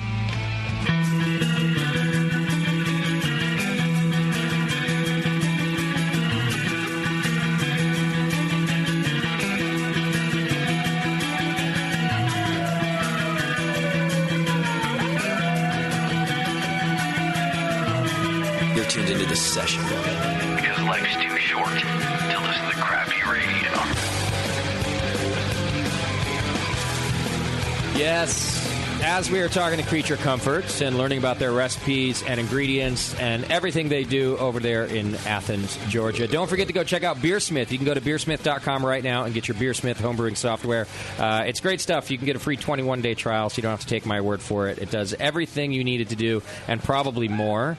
In fact, I've heard professional brewers come in here quite a bit and say that they use it too. So go to beersmith.com right now. Check it out. Get yourself a free download for 21 days, and then you'll love it. I promise. Okay. So we're still talking to the dudes, and now I've got Berliner Weiss in my glass. Yes, you do. And it's killer. Thanks. What a good Berliner. It even made you hit puberty. That was yes, pretty good. It's killer. I love it. I love I'm it. really glad you said something about that because I was about to. It's a great beer. Tell me about this. So I have really good friends down in Tampa. There's a really good brewing scene down there, and Florida Vice was taking off around the time that we were planning the brewery, and we love sour beer and wanted to have an affordable, everyday sour beer around. Yeah. Actually, when we were getting going and I was first talking to these guys about coming on board, they were like, okay, we're going to do a Berliner and a six-pack year-round. I'm in. Nice. That was it. What do you mean talking to these guys about coming on board? Like you didn't interview like a normal human? Like you talked to them about forced his coming way into on this board? situation. How did that happen? I didn't interview actually ever. I just never gave them an option. Okay. Just kept showing up. Yeah. we had a mutual friend that. Long story short, I was like a gypsy home brewer, and I had a bunch of friends that I brewed on their systems because I learned from a guy who was already brewing all grain before I started homebrewing by myself. Okay. So I would go around to my friends that had great brewing systems, learn their systems, and then brew on them, and then just take the wort home and ferment it. So then one of those guys was a mutual friend with Adam and David, and he introduced me. He's like, I got a couple of buddies. They're opening a brewery soon, and they need a guy like you. You want to be on the, you should meet them. Okay. So then I just kind of was like, yep, I'm going to do that. And then you wedged your way in. Yeah. Okay. All right, so you knew even before starting that they had planned to put Berliner in six-packs. That was the goal, and we had not really brewed Berliner at all as homebrewers. I was homebrewer for probably 6 years leading up to this. Okay. I had a really good friend, Justin Stang at Seventh Son, that kind of showed me how to do this. They're a really awesome brewery in Dunedin, Florida. We took our own little take on it, and the first couple batches were absolutely terrible. They smelled like vomit or whatever, baby diarrhea, that kind of thing. Vomit is such a. I know that's weird, right? But it's such a common flavor. Well, in we these. should say test batches. This is before we opened up. Right. Okay. Yeah. No, we piloted all these beers that we're drinking, at least the core beers, for about 2 years before we ever even had day one at the brewery. So okay, we were on this journey, and it was a little discouraging at first, but we kept after it. It's not the easiest style to brew, and I don't think there's a lot of expertise on how to do this out there, and so we were kind of on our own little journey with it. Did a lot of different bacterias, a lot of different yeasts, all kinds of combinations, hopping levels, wheat levels, all this kind of stuff. So really, really took our time with it while we were kind of trying to get this brewery open, and just settled on this. It is kettle soured, but that's the way that we kind of are able to deliver this, consistently. We had 1 week where we brewed 150 barrels of this. So, what does kettle soured mean? For us, it means that we lauter this like a normal beer. We put it into the kettle like a normal beer. We bring it up to a boil, but then we cool it down in the kettle. So it goes through our heat exchanger. We cool it down. Then we pitch a cultured lactobacillus culture in the kettle. That goes for about 6 or 7 hours, sort of overnight. So the last brewer's there late at night. The early brewer gets in, checks the pH. If the pH is good, he collects the lacto from there, throws it in the cooler, and then heats it up to kill the lacto. What's the pH you're looking for? We're looking for 3.45, really, on the dot, and we have like a 0.2 tolerance on that. And sometimes you get into interesting, actually lately... Or 0.02. Yeah, excuse me. Okay. Lately, it's gotten a lot more aggressive, our culture, and it's been like a challenge for sure to deliver that pH. And actually, the one that we're drinking right now is a touch tart, I would say. Okay. But that's from my perspective. I like it that way. Obsess over this. So, and then you heat it up. You say to kill everything. Kill the lacto. Stop. Okay. It's a very it's a process that keeps the rest of our brewery clean. So we don't have to put lactobacillus through our canning line, for example, which would be kind of a nightmare. So it goes through the cellar normally. It gets pitched with our regular house ale yeast, and from there it's just like a normal beer pretty much. The yeast kind of struggles with it with the pH being so low. It doesn't really like it very much, and subsequently it finishes a little bit higher than a normal beer of this gravity would finish. But it actually kind of serves to balance out some of the acidity. So it's a little sweet, a little sour. It's a full-bodied Berliner Weiss, so maybe a little different than some of the other ones out there. What's the ale yeast, if you don't mind? It's 1968 yeast. I don't mind sharing that. It's Fuller's, their yeast. Okay. That's what we use as our house ale yeast. So same thing with Tropicalia and most of our ales, I should say. Nice. Do you guys do that initial boil essentially to get rid of all the oxygen in the liquid? It's a degassing and a pasteurization at the same time. We kind of, there are a lot of people whatever. We want to kill off the bacteria that may be in there without us pitching it. Yeah. So then we like pitch in Acetobacter and all that stuff. Yeah, so then we can control what bacteria is going to be in there, and also it degasses at the same time. And then we also seal up do you have a way to seal up the kettle so that way overnight or whatever oxygen doesn't get in? Yeah, we actually knew this going into it that we're going to be making it, so we actually have a slide gate on our stack. Nice. And then we have the manway, and then on our condensate drip, we put a glove on it with a zip tie. Okay. Yeah. Seal it Super technical. Sure, yeah. An oxygen The old impervious zip tie glove. Yeah. Works every time. Every time, all the time. Any other secrets that you've learned? You said that there wasn't a lot of info about how to make a great Berliner, but the yeast in the bacteria was the biggest challenge to get the right combination. So I'll share that we use a Brevis culture and a White Labs Delbrucki culture in combination, and then we've actually only refreshed that one time, so it's just a continuous so there's a little bit of the first batch of Athena in this beer actually. Why did you guys decide kettle souring that rather than mash souring or even ferment souring? Well, for us, it was just kind of for mash souring. There's too many variables going on there. If you Google a malting facility, I don't want whatever lives there to be in my beer. It also it's really difficult to lauter after you acidify that much. So it gets a little ropey. I know. Yeah, it's pretty tough, especially on a big scale. It's really tough. Yeah, well, but you did mention that. Yeah, you want to kill off all the other guys' stuff until what you put in there. Yeah.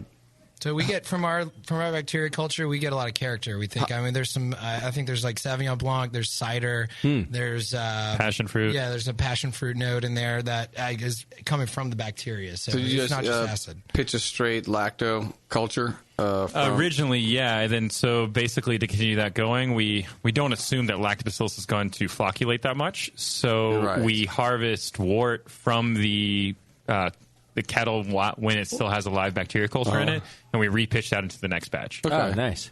How long can you keep that? The longest we did it was probably the very beginning. We did about a month, and it definitely slowed down. It stores a lot better than yeast, though. It's it really. The viability will drop a little bit. And I've talked to some microbiologists to say they can't believe that it stores that well, and I don't know what's happened to our culture to make it strange. But you guys are doing a perpetual thing. You said it's a year thing. So just keep going. We're brewing this on pretty much a weekly basis at this point. Right. So just perpetuate. You just keep going. Yeah. So then it makes it a lot easier that way. What temperature is the wort? You said you cool it down. What temperature is the wort when you inoculate with it? 110 is what we found. Okay. We talked to some people about that. It makes a big difference. So it's like a super happy, warm, sugary environment for lacto. And we've actually questioned if by being at 110, if we're favoring one of the bacterias involved to grow better. Because certain bacteria, you'll ask labs and they'll say, this one is 90 and this one's at 110. So our flavor is it's definitely dialed into where it is at this point. Okay. But we did see fluctuation when we were early on and had that fresh pitch. Interesting. Well, you had to. There's a viability issue with lacto as well, right? But we're refreshing it. Weekly. Right. So it's continuing to come, and whatever is in there that we're getting on a regular basis, it changed actually now to where it acidifies super fast.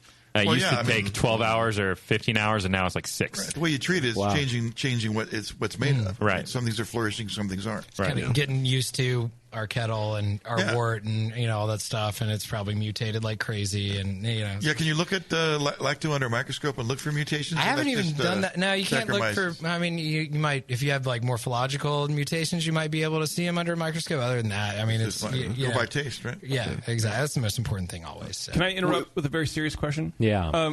Who? Adam, right? That's you. I'm Adam. You're Adam, and you're Ted. Blake. When great. When did you steal Jay Goodwin's look? Because that's fucked up, dude. Yeah. Jay's never mentioned that to me at all. Serious question. Should when he started making great sour beer. I need a backwards hat on. And yeah. And the driest of dry comments and smiles. Lower your voice a couple tones. Yeah, so today on the Sour Hour. Yeah, there it is. Nice. No, Jay had a migraine today, so he was not at the Rare Barrel. We What were a bummed. pussy. He asked you to step in. Wait, so you guys have never been in the same place is what you're saying? Where did we meet? We met we shared a beer at What the Funk in Denver this year. Absolutely. Are there any photos? So you were drinking by yourself. It's a Fight Club situation. Clark Kent, Superman kind of deal. All right, great. Thank you. Well, the Berliner is fantastic, and so people can buy this in 6-packs. Is that what you've done? Mm-hmm. Wow. Yeah, this is a year-round 6-pack. Our, can we say suggested retail price? Sure. I think so. I don't know. Yeah, our suggested retail is like $9.99. So wow, outrageous! It ranges between $9.99 and maybe $11.99, depending on where you are, and rent for that store. Right. So it's we try to make it affordable and a beer that you can drink pretty. I mean, we're in Georgia, dude. It's 100 degrees in the summer. Yeah. This is the beer you want to have when you're on the lake. Or, For a 6-pack, that's rad. Yeah. I mean, that's right up there. That's great. Does it repel mosquitoes? Don't you have like an insect problem in Georgia? They're definitely bugs. Beer attracts mosquitoes. Yeah, that's the problem, dude. I've got so many mosquito bites in the summer. It's Are you both from Athens or from Georgia? Yeah, we're from Atlanta. We actually, so this is crazy. He put our photos next to each other. Wow, brother from another mother right there. There you go, Jay. You're here in spirit. Give me that beer back, by the way.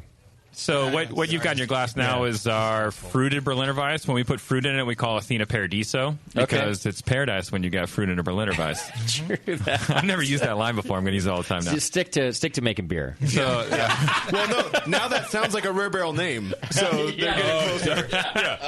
Cosmic Use about 5 more Cosmic words. Delight. It's almost long enough. Yeah. so this one has passion fruit and guava in it. Same base. Oh, wow. That's fucking good. Yeah, it's so good. Well, can you watch your language? Is that Rare Barrel-y? Abby's outside. I have never tasted that fruit flavor in a beer before. It's a lot of guava. Oh, A lot of guava. Wow. That doesn't taste like beer. It tastes like a little bit of a drier tropical juice, like guava and maybe a little bit of pineapple. Yeah. That's rad. That is awesome. Yeah. That would have been nice in Cancun. You should. I was just going to say you should sell that at every resort in the world. Can we take it down on the Labruski cruise with us in This May? is the beer that is going to skyrocket you guys to something you don't even want to be. Fuck that IPA bullshit. That's like a Hanson's fruit soda. There you go. We do quarterly variations on Athena. So get some of this, Bev.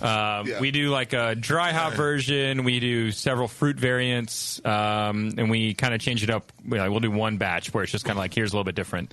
So this one is the most recent one we've done is passion fruit and guava, and right now it's draft only. We'll send it out. We'll do like 60 barrels of it and send it out around town. Wow! And we're hoping that in the future there's something we throw into cans. Pretty cool. People should be flocking to Georgia for this beer. The aroma that's it. It just starts this right. beer. Yeah, And then leave. Once you have rapidly. A lot of mosquito bites. God, the aroma is amazing. This is fucking fantastic. And so, do you guys just throw random fruit into the bright tank? Like, how do you figure this stuff out? Here's this thing. Yeah. This is puree.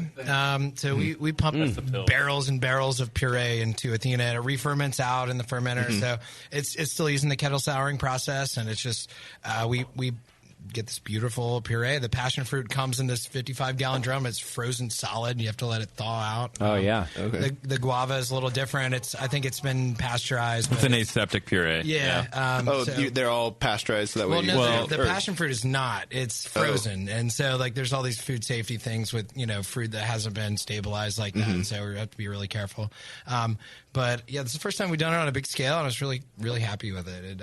We've done it, sort of in a cask or in a keg or stuff like that. Yeah, we've done. I mean, at this point, we've done a lot of different fruit combinations with that Paradiso name. We've done cherry. It's probably the most popular one outside of this one is cherry, and then you name it. We've kind of checked it out. Like we did was it coconut and pineapple?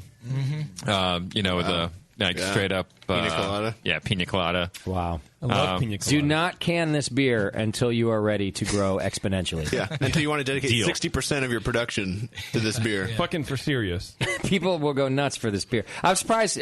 Do people go nuts for it already when you put this on tap or anything? It's got a following. I bet. Yeah. It's just so unique. Like I know JP said, it's not quite like a beer. It's more like this fruit juice, but God, God, it's both. Like, it has this really... you could tell somebody it's not a beer who's not a beer person, and they'd believe you, and they'd go, thank you for making that amazing thing. Yeah. Or you could tell them it's a beer and blow their mind. Right, because it's and what I mean by it doesn't taste like a beer is that, or it tastes more like just a dry fruit juice. Yeah. Which is hard to get, you have to ferment some of that sugar out, right? So that's the kind of, yeah, absolutely right. Now, this is what everyone needs to be drinking all year round in California. What's the ABV on this? All your Berliners. 12%. It's a 4.5. 4.5. God, I wish it was 12. This night would have just turned around right now. 4.5. Another use for this beer would be as a mixer, as a craft. Yes. Craft cocktail. Craft cocktail. This would be a great this mixer. This would stand up to ice and a straw and a Mendocino cherry. It'd be great. We actually have folks we've done a beer dinner where somebody turned this into a craft cocktail where they added it was like Aperol and elderflower liqueur. Oh, yeah. And they kegged it and carbonated it, and it was like a carb beer cocktail. Oh, yeah. It's a great idea. It was our welcoming, like, pre-dinner beverage. Get this nice and spritzy, put it in a flute. It's just so unique. I've just never tasted that combination of fruit and a beer. It's really good. Yeah. And from fruit, like some people can, you pitch a different yeast and manipulate it to kind of get those flavors from the yeast and stuff. But like the fresh fruit aspect of it, behind the tartness and the dryness, it's very delicious. It's good. Thank you. And it's not an IPA. Yeah. All right, questions from the chat for you guys. How big are your balls? Somebody wants a recipe for Cosmic Debris. What is that beer? So that is our double IPA that we brew. We brewed in spring this year. Okay. Yeah, we try to do it when the hops are the freshest. So like you start getting pellets from the end of the year, end of the year, beginning of the year type time. So I think Hop Slam does the same thing. It's just like when it's the best hops that you can get. Okay. So, that's the timing for the seasonal. It's sort of in the vein of Pliny, to where it's a very dry double IPA that sort of lets the hop shine. We do the double dry hopping technique. Kind of always take a page from Firestone Walker when you can, and that's something they always talk about, is kind of splitting up your hop additions into two. It's a lot easier on a beer that you only brew a couple times a year. So okay. We changed the yeast this year. Did we use a different yeast than our house yeast? We did. So we messed around with some yeast, and we were kind of inspired by the New England guys. So we found a yeast that people call it Conan or Vermont yeast. It's an English ale, basically mutation that produces a lot of stone fruit esters. And still has a pretty high attenuation and alcohol tolerance. Okay. So we tested that out a few times, and that's an interesting yeast, by the way. Really? Yeah, it's got some very interesting characteristics in how you use it and how it performs. We liked it in our double IPA. It chomps through sugar like nobody's business, but at the same time produces some pretty cool esters that support a lot of hop aroma and flavor. Okay. It's got like a peach kind of ester that really melds into the hops. It's I don't know. It's good. I mean, heady topper. Okay. Can't go wrong. And it drops out okay? It's easy to use? Really. No. Okay. It doesn't flock a whole lot, but then we just kind of signed up for it at that point. And it's like, well, whatever. I mean, if you look at across the board, it's interesting. We actually have dialogue on this on a regular basis. Our normal house yeast is super flockative.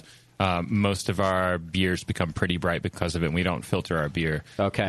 But at the same time, you look at a lot of IPAs that are out there that are having big success, and most of them are hazy, cloudy. People don't really care. Judges care, but the consumer doesn't care. No, you're right. And they give zero fucks, man. Yeah. And it's like, for us, it's like, all right, well, why should we care then as well? And kind of like, well, whatever's better for the beer and what's going to make the best beer. So we kind of just went from that angle. Okay. How do you get a hibiscus into the Cosmic Dust? Is it? Right. Oh, I'm sorry. Wrong brewery, JD. Well, it's just, I'm channeling Jay. It's a whole thing. What happened to your hat, man? Dude, I got a hat from the Ray Barrel in the car today. Go Giants. It's a good thing you didn't wear that in. Yeah. Oh. So do you have the recipe offhand for Cosmic Debris? We're trying to remember it during the break. We're loose, man. So we're it's not that we're holding out. We're just jogging our minds. Okay, that's fair. We can run down the hops. So the hops are Simcoe, Amarillo, Citra, and Columbus. If I remember correctly, I'm pretty sure Columbus was only in the dry hop. Yeah, and it was a very slight amount. Yeah. It sort of add like a little bit of oomph to the We're rest of these definitely hops. leading with Simcoe. I think there was like 60% Simcoe. Mm-hmm. And then a little bit less leading into the Amarillo and Citra world. Yeah, really basic malt bill as well. A lot of sugar, keep it dry. Pilsner's our base we use most of the time. And then there may be, I don't know, probably 2 to 4% of Crystal 40-ish. That's about right. Yeah. And then I'm going to guess we probably threw a little bit of wheat in there. We took that out of like Bamforth. It was just like, everybody thinks Crystal. Actually learned this on one of these shows where he's talking about his foam book, and Crystal is everybody thinks Crystal's foam positive. He's like, no, it's foam negative. There's a lot of oxidized fatty acids on those Crystal malts. So we switched. Well, I don't say we switched, but we used wheat. Okay. Because it's very foam positive, gives good lacing. I think I remember us all being surprised to hear that from him. Yeah, I certainly was when I started hearing about that, and I was like, all right, well, here we go. Okay. Well, there you go. I don't know who asked, but yeah, overall, I think it finishes super dry. It's probably like 2 Plato finishing, and it comes out to be about 8.5%, 9%. If I remember right, we dry hop it twice, and that's about it. Do you give it as a souvenir on any of your tours? No, we were not able to give out souvenirs at that point in time. Oh, okay. How do you now have any tiers of your tours? Or not currently. No. We're waiting to adjust. We did. How much is a tour if I go in? It's $14. If you bring a glass bag, it's $12, and it's like 36 ounces of beer to taste on site. And then you are allowed to send them home with the issue souvenirs now is as well? that with no variable pricing, that you would have to. Every single person would have to take something home and taste. And so the price would be really high, and our attendants would suffer. And I see. Can they taste in the parking lot? No. Yeah. We actually don't even have a parking lot. Well, we do for our... How about on the car ride home? Yeah. Interesting. Yeah. All right. I'm going to take us to a break. For those of you listening live, we're going to take a bit of a long break. We need to get a little bit of food in us so we can drink some more beer. And when we come back... we got a lot of barrel-aged sour beer to drink now. We're going to drink more beer. We're going to do more Creature Comforts when we come back. And I want to play the happy hour with them, too. I want to hear about some disasters. All right. So we'll take ourselves a little break here. When we come back, more from Creature Comforts. Right now, if you want to look them up, you can go to creaturecomfortsbeer.com. We'll be back. It's The Session.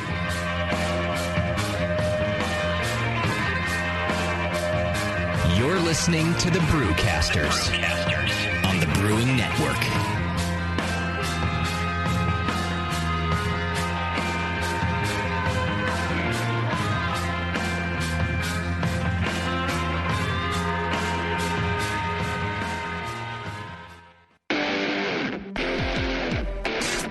A few things happened 30 years ago. ARPANET migrated to TCP/IP, and the Internet was born. Revenge of the Jedi was renamed Return of the Jedi and opened in theaters. Mila Kunis and Emily Blunt were born, beginning a rad fantasy in my mind. But all of that pales next to the fact that HopTech opened its doors and began blowing homebrewers right out of their mash tuns. HopTech doesn't fuck around. Real people shipping awesome shit straight to you. Their new website is fast and easy to navigate. Or just call 800-379-4677 and let badass bitch Jade and the gadget guy Roberto blow their warm load of customer service all over you. So visit the site or visit the store in Dublin, California, and support those that support you. Get your brewing on at hoptech.com. Say hello to my little friend. You've heard about White Labs Pure Pitch yeast. Pure Pitch is yeast grown right in its final packaging. That means yeast that has never been exposed to the environment. And White Labs Pure Pitch yeast for homebrewers is now available to everyone at homebrew retailers nationwide. Easy to use, perfectly sized, and ready to pitch. White Labs yeast, packaged using their FlexCell process, ensures the purest yeast on the market. Visit whitelabs.com to learn more about Pure Pitch, FlexCell technology, and how it's created. Then visit a homebrew retailer near you for your own perfectly sized package of Pure Pitch yeast. And you can say hello to your own little friend. www.whitelabs.com. When I order a beer, I want my server to know more about it than I do. I want someone who enjoys good beer and loves helping others enjoy it too. I want someone who knows how to pour a perfect pint for every beer style. I want a Cicerone. The Cicerone Certification Program is creating the type of people who help you enjoy great beer. Home brewers and craft beer lovers know beer is more flavorful and complex than ever, and it takes some serious knowledge to store and serve beer right. Cicerones know beer. There are 3 levels in the Cicerone program: Certified Beer Server, Certified Cicerone, and Master Cicerone. Cicerones are truly the sommeliers of beer. The best beer locations have a certified Cicerone on staff. Relaxed and unpretentious. Cicerones are tested on storing and serving beer, beer styles, flavor and tasting, the brewing process and ingredients, and pairing food with beer. Learn more about your next beer guide at cicerone.org. Certified Cicerone, because it takes top talent to present a perfect pint. Do you know the 3 most important rules in brewing? Sanitation, sanitation, and sanitation.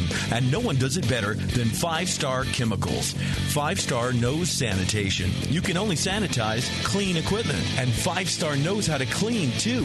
For craft brewers and home brewers, 5-Star has what you need to keep your fermenters, serving tanks, kegs, and draft lines sparkling and free of any beer-spoiling bacteria. PBW, caustic, acid cleaners, Star San, SaniClean, lubricants and defoamers, pH stabilizers, and more. 5-Star Chemicals has cleaning supplies, safety supplies, heat exchangers, pumps, hoses, and valves. And 5-Star is proud to offer eco-friendly products that exceed customer expectations. If you have a cleaning problem, you need the 5-Star solution. Visit 5starchemicals.com or call 800-782-7019. 800-782-7019 and get the 5-Star treatment today.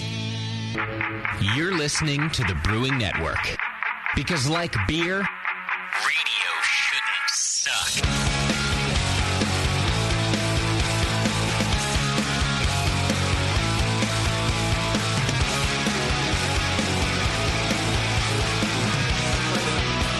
All right, boys and girls, welcome back to the program. Thanks for sticking with us and hanging out with our Creature Comforts guests here tonight, all the way from Athens, Georgia. We got a little bit left to do with them, plus try more of their beer. Go over to craftbeer.com right now and prevent seasonal creep. You can look up fall seasonals and all sorts of good information over on craftbeer.com. They also have an amazing beer styles guide that it's not only good for us beer geeks, but good to introduce your friends to different beer styles. Craftbeer.com is the place to do it. It's celebrating the best of American craft beer. Go check it out. So we got a few things left to do with Creature Comforts. We got a game to play tonight, which is going to be a good time. We just had some amazing food at the break from our friend Rachel, who works down at the Growler in Danville. She's an incredible chef. She brought us some lasagna and all, and she brought homemade charcuterie for me. It was great. She just blew my mind. And that was for you? I ate some. Damn you. That was all for me. Sorry. That's not what she told me. She brought like house-made blood sausage. Yeah, she could do all that. Yeah. Man. That was she's nice. She's a real sausage maker. So, yes. What's that, Bevo? Make that sausage stand What you got there, Bevo? Yeah. So, I don't know. I'm really full right now. Yeah? Got room for water? I've got room for water and beer. You bringing me water, Beef? More water. Don't put it on the drum head. It's Careful of the drum. Do not. Yeah, I don't even want this near. It's too late in the show for this to be on the desk. Right. This now has to go to a safekeeping place. Yeah. We're about to get into the barrel-aged beer. You're going to want to watch out for yourself. Oh, Jesus Christ. Wow. So, what's in my glass? This is called, it's actually, we haven't released it yet. It's a beer called Emergence. It's just now. Yeah, it's a rare barrel beer.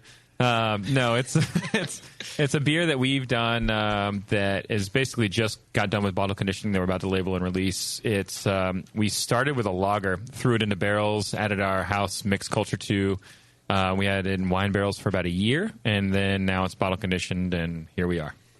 Can you release it to this end of the studio? Yeah, please. Oh, yeah, bring it on down.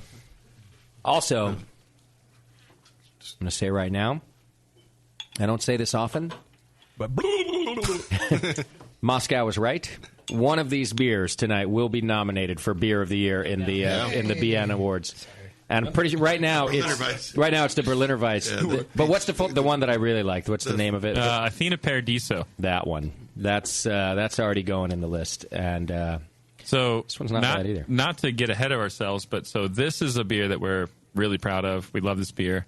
It's kind of our first barrel-aged sour that we're going to release on a larger scale. The next beer we're going to drink is this beer with Georgia peaches in it. Oh, right.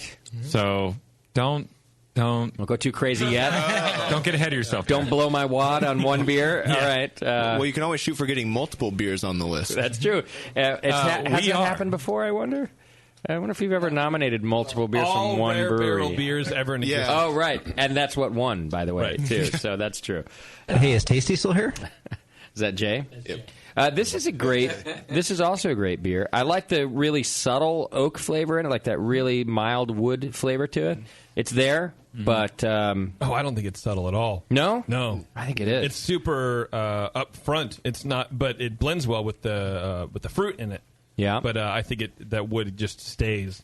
See, I taste the fruit in the sour. There's no fruit in this one. Yeah, no fruit. I taste fruit. I did too. Like I taste peach and sour. Oh, you do? Yeah, those are. I mean, that's straight up just esters. Wow. Yeah, that's great. They're freshly emptied wine barrels as well, so there should be some wine, Sauvignon Blanc and Cabernet Sauvignon, blended together. Okay, yeah, definitely get the wine cart.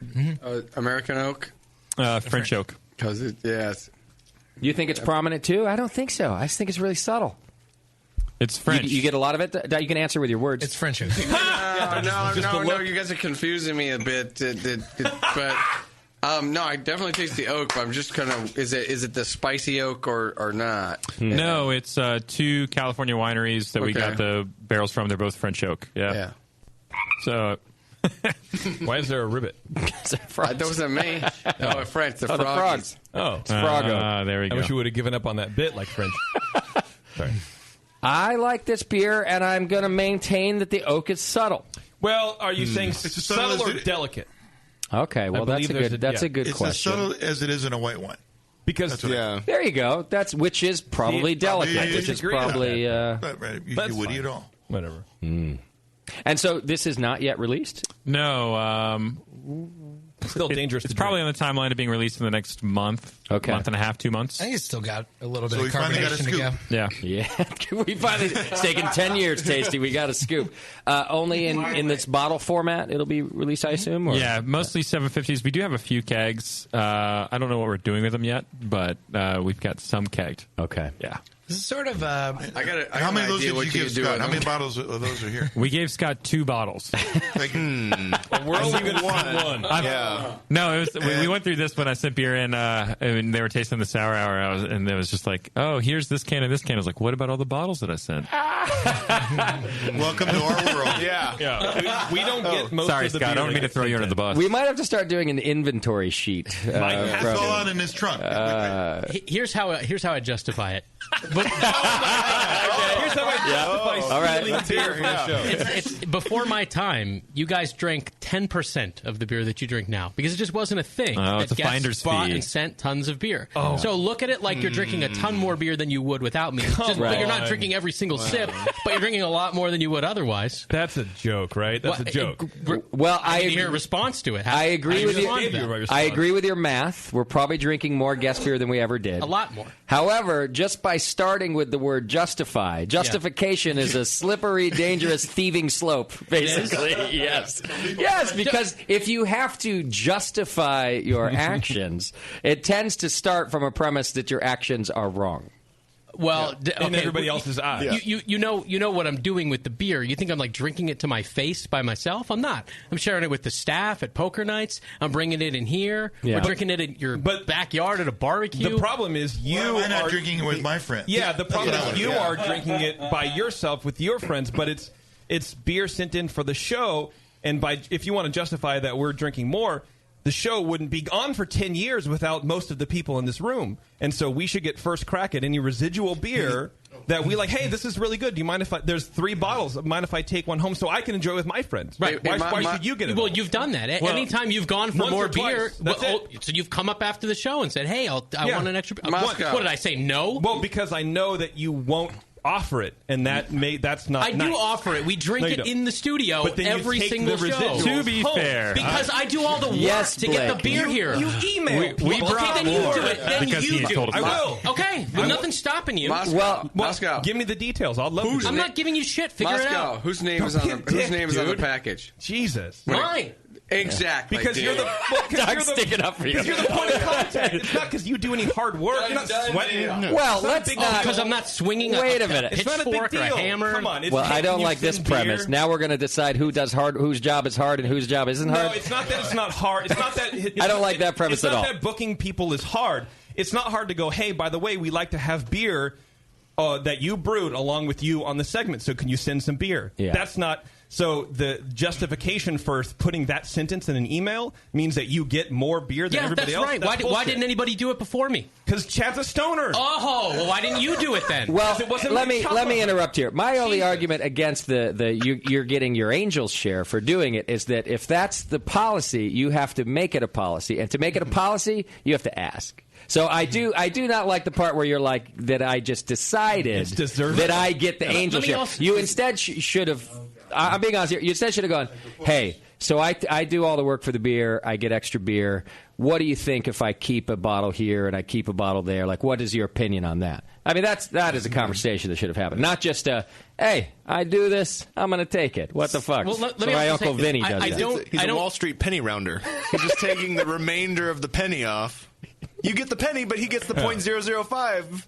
And it just adds up over time. It's just an asking thing. That's all I'm saying. I don't ever drink, by the way, beer that I don't like. In other words, if there's one bottle of something, It I don't comes just in drink. here. Yeah, always, Yeah. exactly. It's just extra. Scott, if there was a bus driving by and I just threw you under it, I'm sorry. Yeah. I didn't mean to do Well, that. it's all right. You and Scott are no longer friends now. Oh, All right. man. Well, I thought we were good. It's a big To be bus. fair, I'll stand up for you. We brought more beer because you told us to. Oh, there you go. Yeah. I also still agree with the math of your initial premise. We're drinking more beer than we ever did before. of course. Because people would send beer and I'd leave it in the fridge and forget about it. And then, No, you leave it on the front and then porch. Yeah, I got thrown out. So all of these things I agree with almost That's not- everything that's not except correct. the making a policy about keeping extra There's beer no policy. without. Well, you're kind of saying there's a policy. You're like, so I keep the extra stuff because I do the work. Sometimes, and then I share it at poker night with our bar staff. Yeah, And that's why our listeners call you smug. Well, I don't. Do you know what smug means? I don't understand. So I'm hearing it. let's What's talk the about definition sour of that? beer. No, you're in this too deep now, Blake. Now you got to wait for this to hash out. I apologize, but it's the way it goes. All right, here we go. Hey, JP, what's the Twitter game? Something about a beard. And a beard. Yeah. It's actually Okay, really good. good. It's probably one of the better That was ones. the I've done. worst segue on the earth. Blake's segue was better than that, Doc, and he's not even a radio guy. No, Doc wants to end the show. I want this shit to end. Let's move on to the next beer. This was awesome. I want the next. Shut beer. up, Doc. If I want this to ride out, it's going to ride out. And you're going to sit there, and you're going to sit there just as uncomfortable as me and JP and our guests. We're in this together What about now. me? That's I'm what uncomfortable? I know you're Way more uncomfortable too. uncomfortable for And us we're all than it is sitting for here you guys. uncomfortable. I agree. That's what I'm saying, man. This is how the show works. That's how it works. I want us to all sit in uncomfortable silence now. This is why we're in You guys studio. can come back anytime. Is it uncomfortable? Yeah. Is this a behind the scenes BN Oh, show? it is? What did you take Xanax today? If this isn't uncomfortable for you, you snorted a line of Xanax. No, I'm not uncomfortable. I think it's fun. I think it's fun. This is what we've been doing for 10 years. It's uncomfortable every time we do it. No, I guess Yes, our listeners know it. Our guests know it. I took my headphones out a while ago. I want to see him do the line of Xanax. I want him to share it with everybody. Yes. The chat room loves it. No, I do the lion's share of the work. I keep it. Oh, you think it's really hard to snort Xanax? What, are you breaking a sweat when you snort Xanax? No, but it's hard to go get it. Is it? It doesn't get sent Well, to you just me. send an email. How hard is that? He makes a really long line. It doesn't get sent to me. I have to go get it. All right. Hey. What's gonna? Let me ask it. What will happen with the next shipment of beer? What have we I'm not done? bringing shit in. No. We'll just talk to him about it. Drink it myself. Just be like, I didn't get any beer. Nope, never arrived. Nope. Sorry. Blame FedEx. Sitting in my fridge. I mean, didn't arrive. Lost his FedEx. All right. How much beer didn't make it to this desk? Blake, just give me like an over-under here. If How much have you seen us drink versus what you... Well, I think Blake did all the hard work. He should keep all the beer for himself. All right. We get the point of that one. We're about to drink a lot more beer. Yeah, let's just drink more beer. We should drink more. So there's more. There is more. It's all in the cooler anyway. These guys hand brought this one. Let's add alcohol to this fire. So where's the one that's got the fruit infused in this one? It's in the next bottle that is not in this room yet.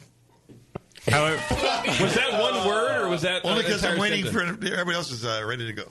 Tasty segue requires you're Scott gonna to want to leave. get a wine. He's gone. I'd keep your ears on out there if I were you, Moscow.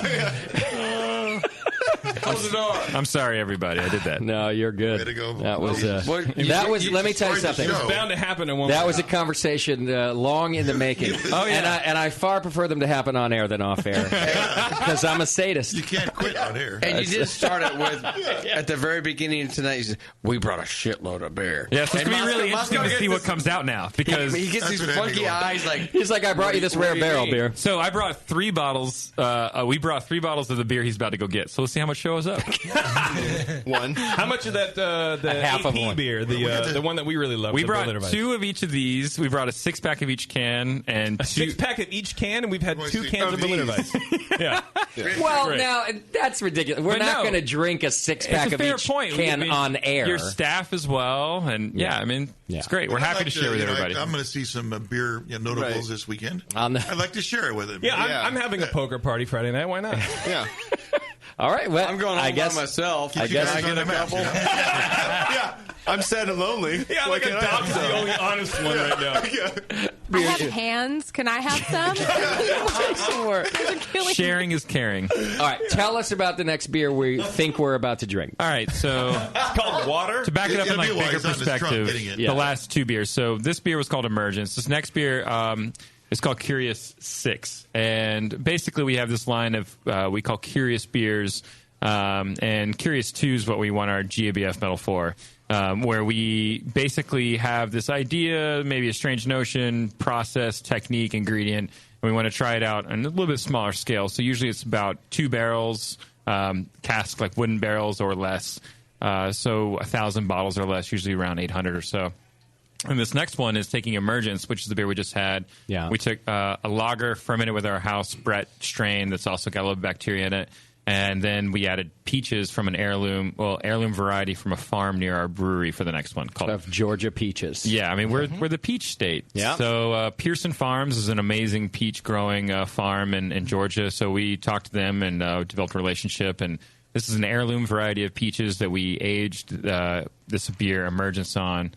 And then bottled, and we love it. Okay. Did you puree the peaches also, or how did you do that? No, well, it's funny. We actually, so Adam and I got into a pretty deep conversation about this one.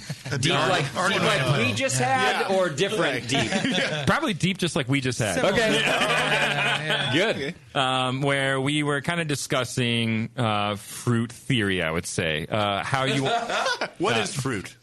How we want to age the beer on fruit, how the fruit should be, etc. So what we decided to do was just an experiment. So we do a lot of things with kind of a very straightforward scientific method at our brewery. Adam's straight up a scientist, and he's roping me into being one. So we basically said, all right, I wanted to do whole fruit, and he wanted to try out juice. So we juiced half of the peaches and then did quartered fruit for the other half. So what we did is we aged the beer on the whole fruit part and aged beer with the juice, realized the differences, added another round of fruit to the juice because it needed it, and then blended it all back together. Did you just take a dig that you were right about the juice? Is that what I heard there?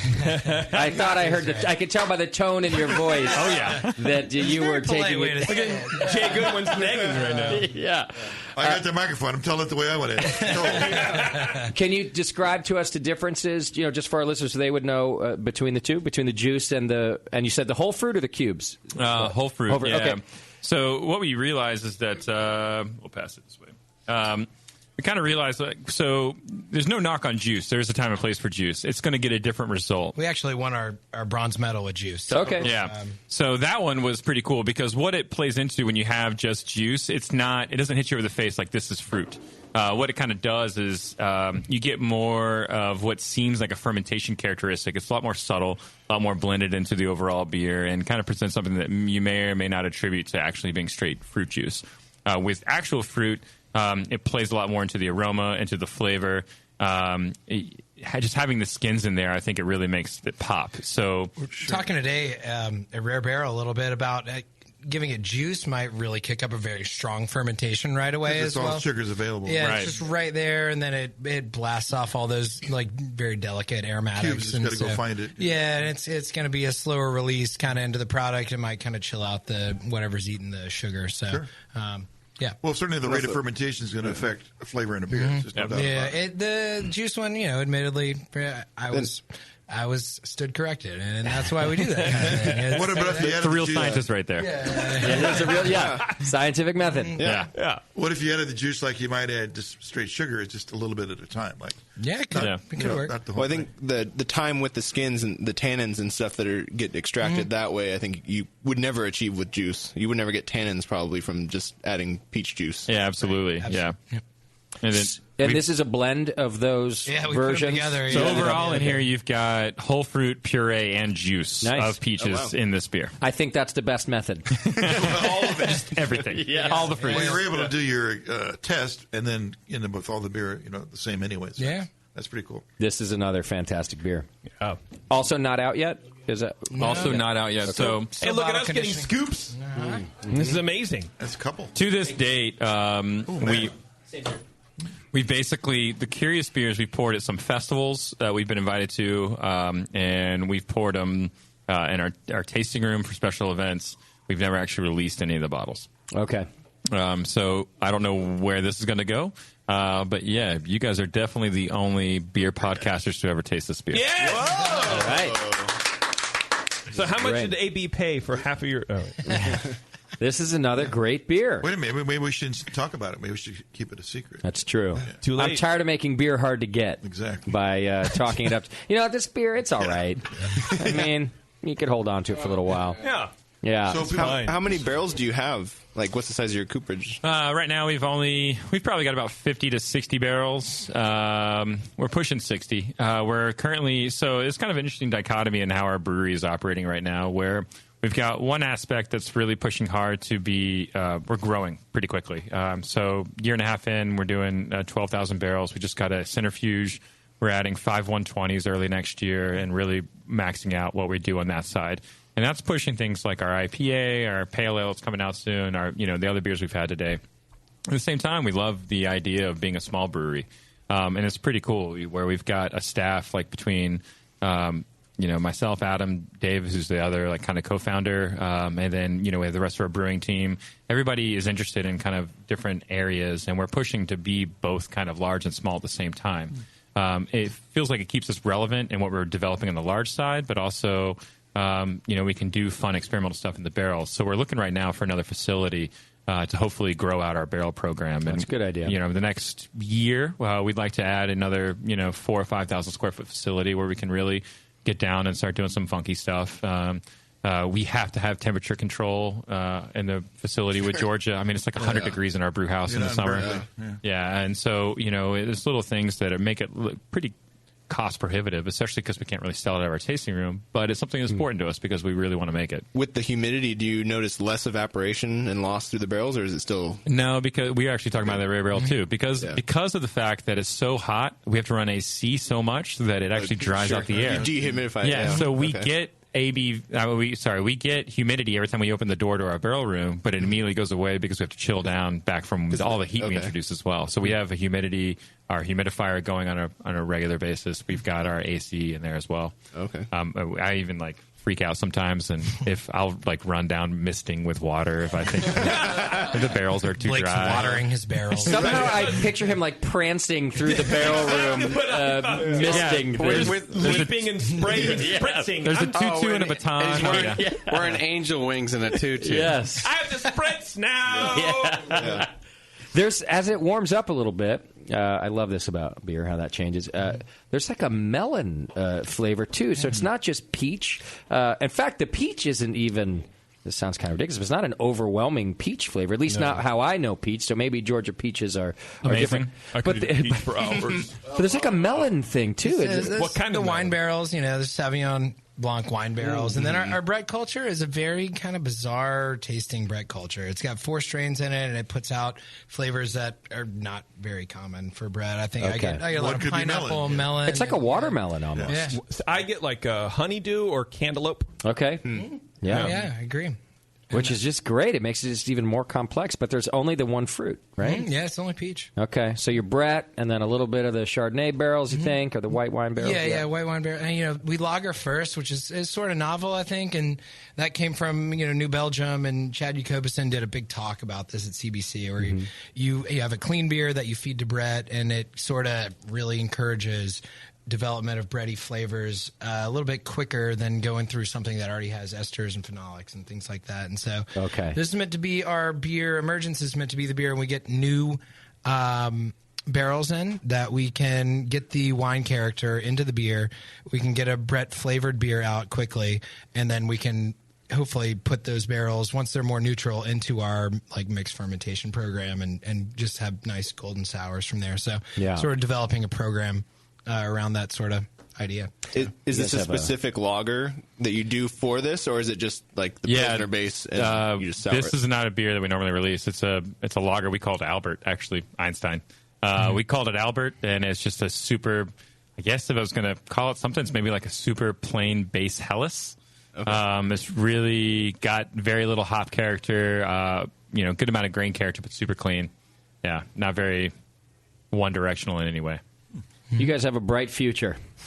Some good beer you're bringing us. Thank you very much. So a little segment that we used to do on this program is called Happy Hour, where we got to learn about brewing disasters. And I read in my notes that you guys have a couple of interesting brewing disasters. We were thinking really deep. We wanted to give you guys some. So what do you think, Moscow? Should we do a Happy Hour segment with these guys? Please. All right, let's do that.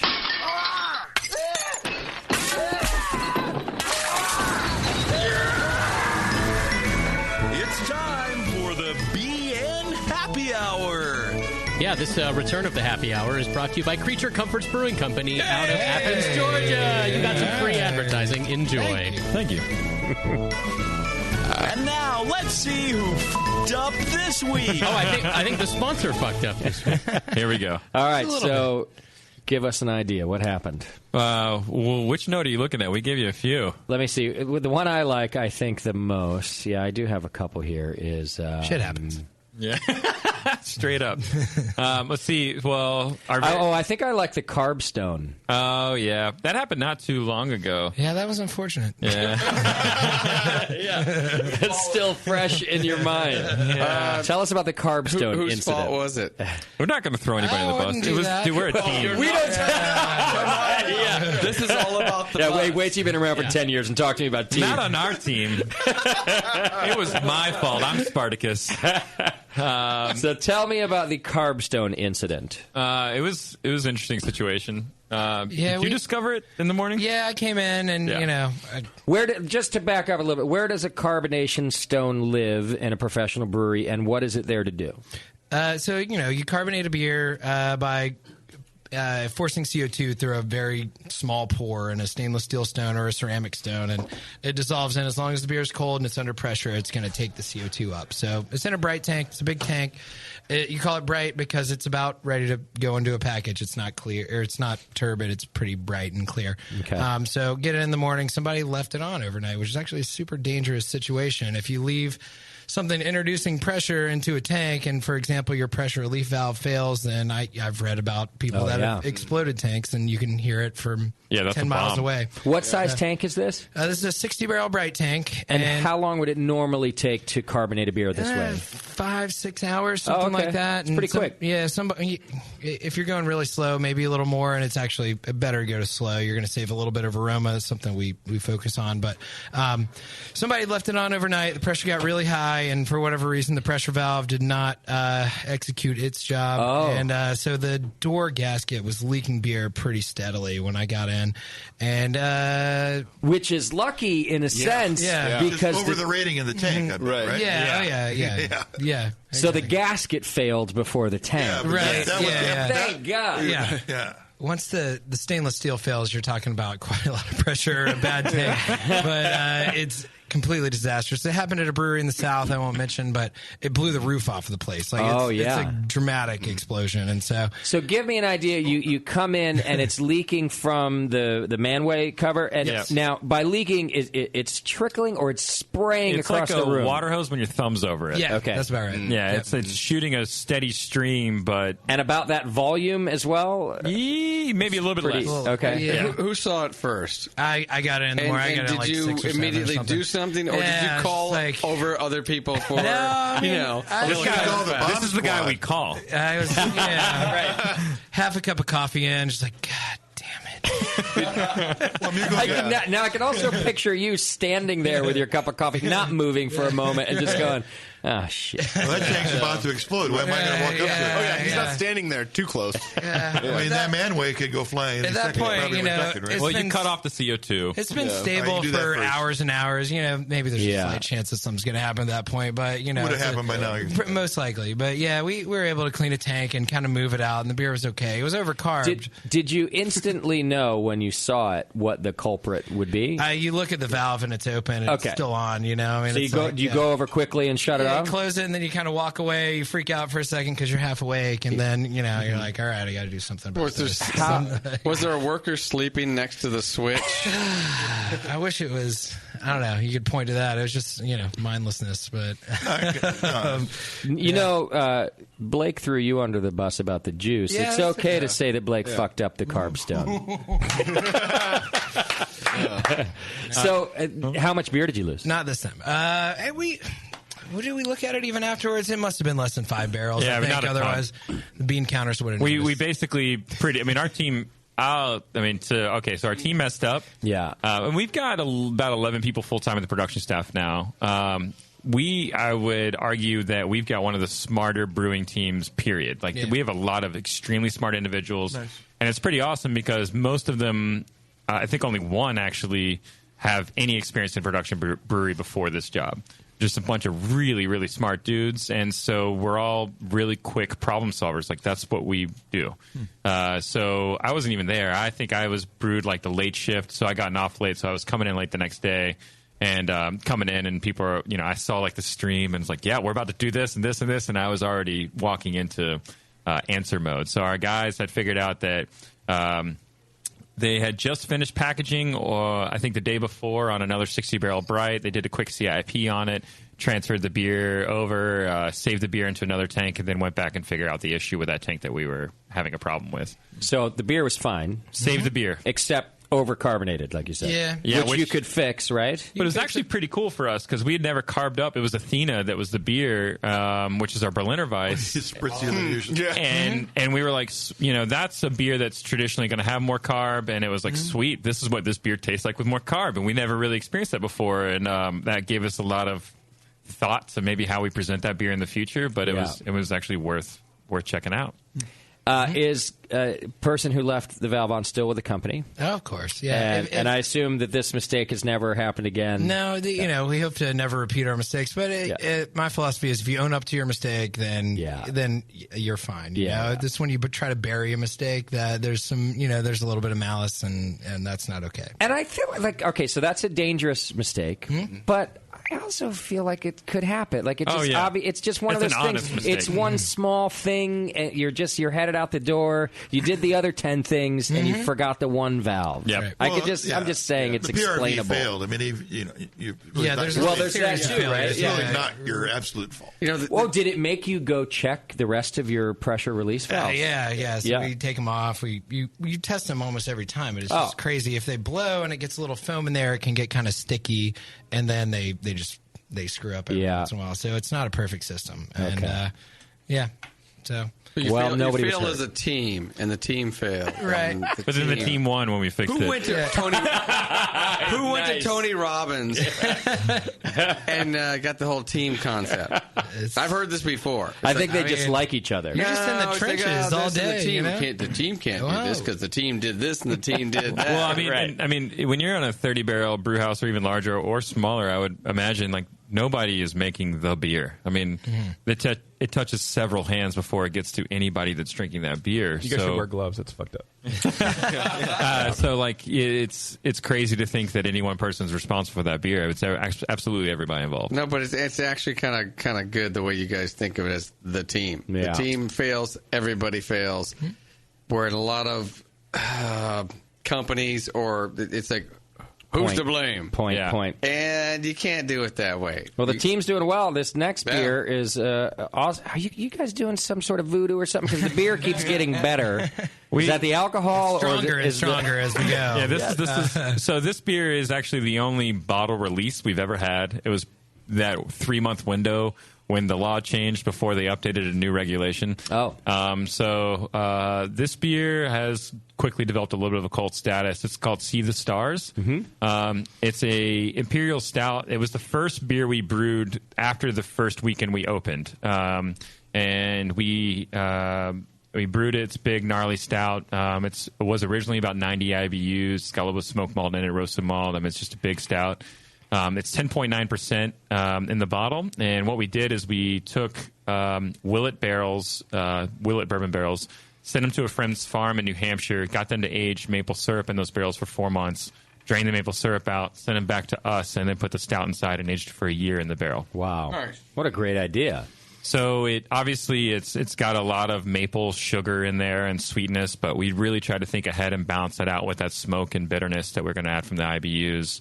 And it kind of gives you this rich, luscious, dark chocolate thing going on. Yeah. It's like Did you guys test it at all after the barrels? Because you got residual sugars in there. Yeah, and it fermented a little bit more. Yeah, I actually estimated it was going to be a lot higher. It was a mystery. We sent it to an alkalizer just because you have no idea at that point. It's like it's totally.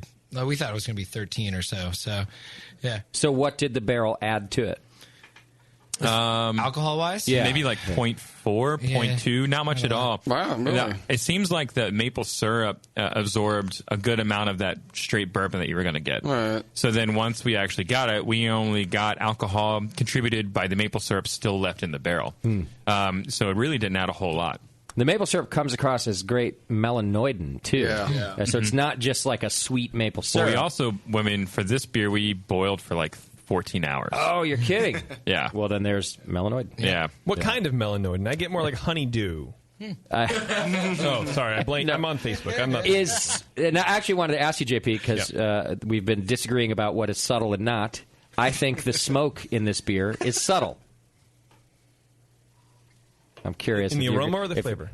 I don't care. Whatever. I don't give a shit. I need specificity. Yeah. I think you guys mentioned that you just had a big smoky flavor to kind of prepare for this, but I think it's nice and subtle. I'm not a fan of smoke, so I like that it's nice and subtle.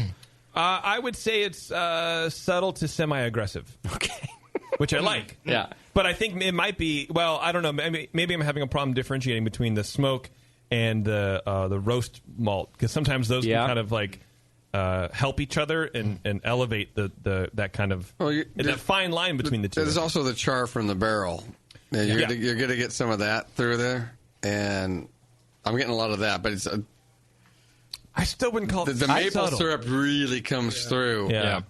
I say Dark Lord's got nothing on this beer. This is a great beer. See, and that's actually a really good point on like these bottles that get these super cult followings and people line up for days and get a lottery system. There's always a beer good enough, as good, if not better, on the market that you've never heard of. Well, I think Dark Lord is a fantastic beer. Fantastic. Don't get me wrong. I love that beer, and I see why people love it. Yes. I guess I'm just saying, if I had to stand in line for 20 minutes to get this one, or 20 days, or whatever it is for fucking Dark Lord, I'm fine with that. That's what I'm saying. Like you don't need to do that. People, I think a lot Go of find newbies another in the craft beer world think that that's what you have to do to get these super rare beers. Which is a way I approach GABF, by the way, too. I always go to the breweries that don't have a line. Yeah. I find tons of great beer. And frankly, more often or not, those unknown breweries that I find that I end up really enjoying the beer, I see them on the metal stand on Saturdays. Yes. These unknown breweries making fantastic beer. Yeah, it's all out there, man. And then on Saturday night, they have a line at the booth. Right, yeah. So that's unfortunate. The price of success, I suppose.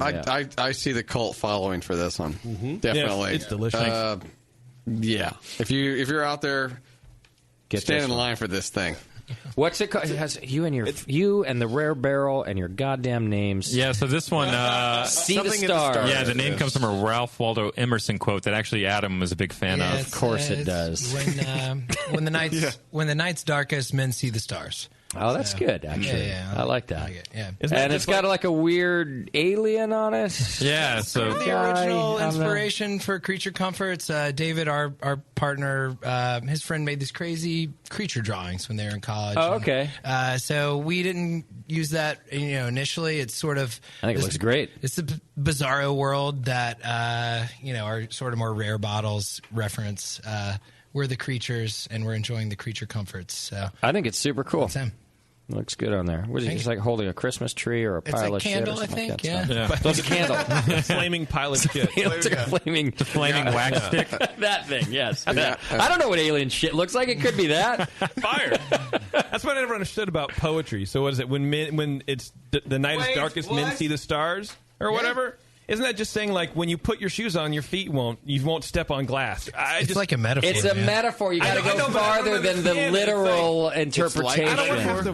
That's why I read Harry Potter. It makes sense to me. It's like when you get cancer, you still play video games.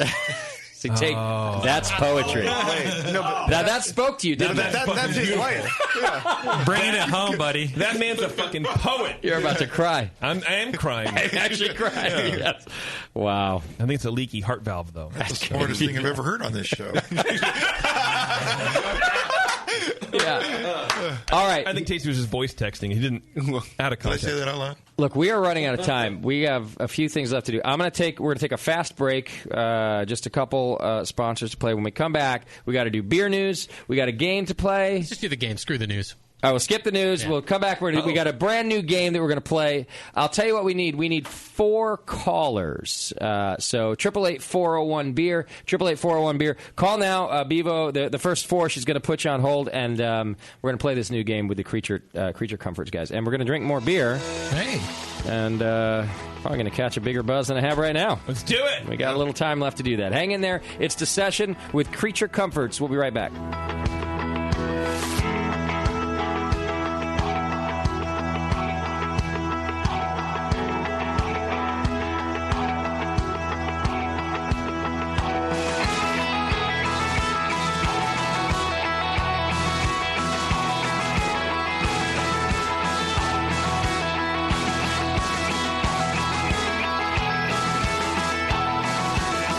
You're listening to the Brewcasters. Brewcasters on the Brewing Network.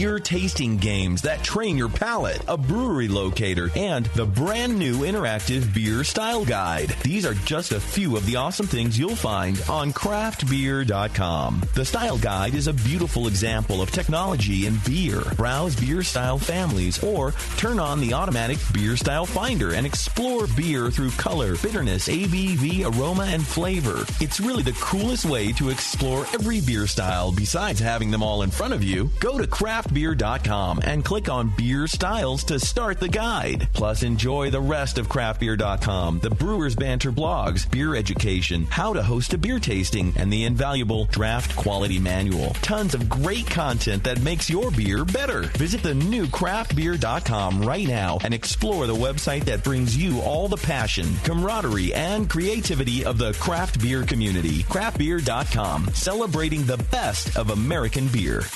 Are you looking for a simple brewing system that's great for all grain brewing, but everything on the market seems to be full of compromises? Blickman Engineering has the answer. The Blickman Brew Easy All Grain Brewing System. The Brew Easy is a complete system with easy upgrades and a beautiful compact design, perfect for any size brewing location. At its core, the Brew Easy is built on 2 gorgeous Blickman Boilermaker brew kettles, a high-temperature March pump, and either a top-tier gas burner or the new Boil Coil electric heater. The Brew Easy adapter lid allows the pots to stack on top of each other, forming an efficient, strong, and compact brewing setup that comes in 5, 10, and 20-gallon batch sizes. Upgrade your Brew Easy system with full automated control by adding a Blickman Tower of Power temp controller, and make moving around easy with the Blickman Kettle Cart. The Brew Easy is modular. If you already own a Boilermaker kettle, you can build your Brew Easy by purchasing just the modules you need. The new Brew Easy all-grain brewing system. See it today at BlickmanEngineering.com and brew with Blickman quality on your new Brew Easy.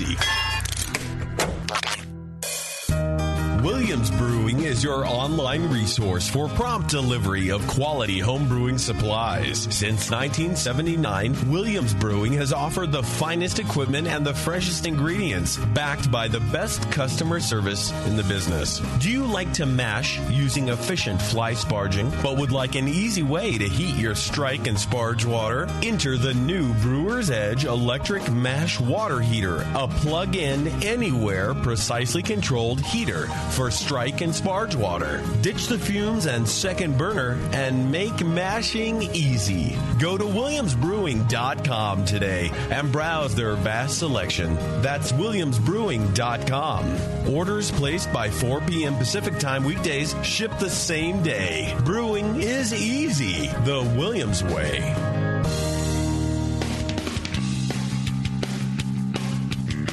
Hey, my brewing brothers and sisters. This is Jamel Zainashev, and I want to tell you about Heretic Evil Twin. You might be familiar with my homebrew recipe, which uses massive late hopping to create a balance between the malty sweet and the hoppy bitter, along with an outrageous malt and hop character. I wanted a beer with the same bold hop and malt character, so we played around with the homebrew recipe until we were able to make a great commercial version too. We've created a beer rich in malt character, full of caramel, toast, biscuit, and an ever so subtle roast note. On top of that, we piled in an insane amount of Citra and Columbus hops at the end of the boil, as well as in dry hopping. This damn-the-cost approach to hopping gives Heretic's Evil Twin a great blast of citrus and tropical fruit that can't be matched by any other hop. The result is a bold, malty, hoppy, but easy drinking beer. This is our top seller, our flagship beer, and I couldn't be prouder of it. Cheers. To find Heretic beers near you, click on Find Some at hereticbrewing.com. Segmented, demented, fermented. It's the session.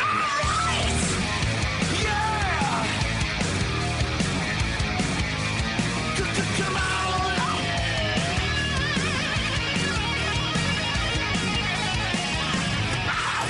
Yes, welcome back to the program. Thanks for hanging out with us. Hey, don't forget about our wonderful sponsor, Adam and Eve. You know, you can go to adamandeve.com right now, and if you use coupon code BNARMY, that's BNARMY, you get, what do you get? You get 50% off just about any one item. Yep.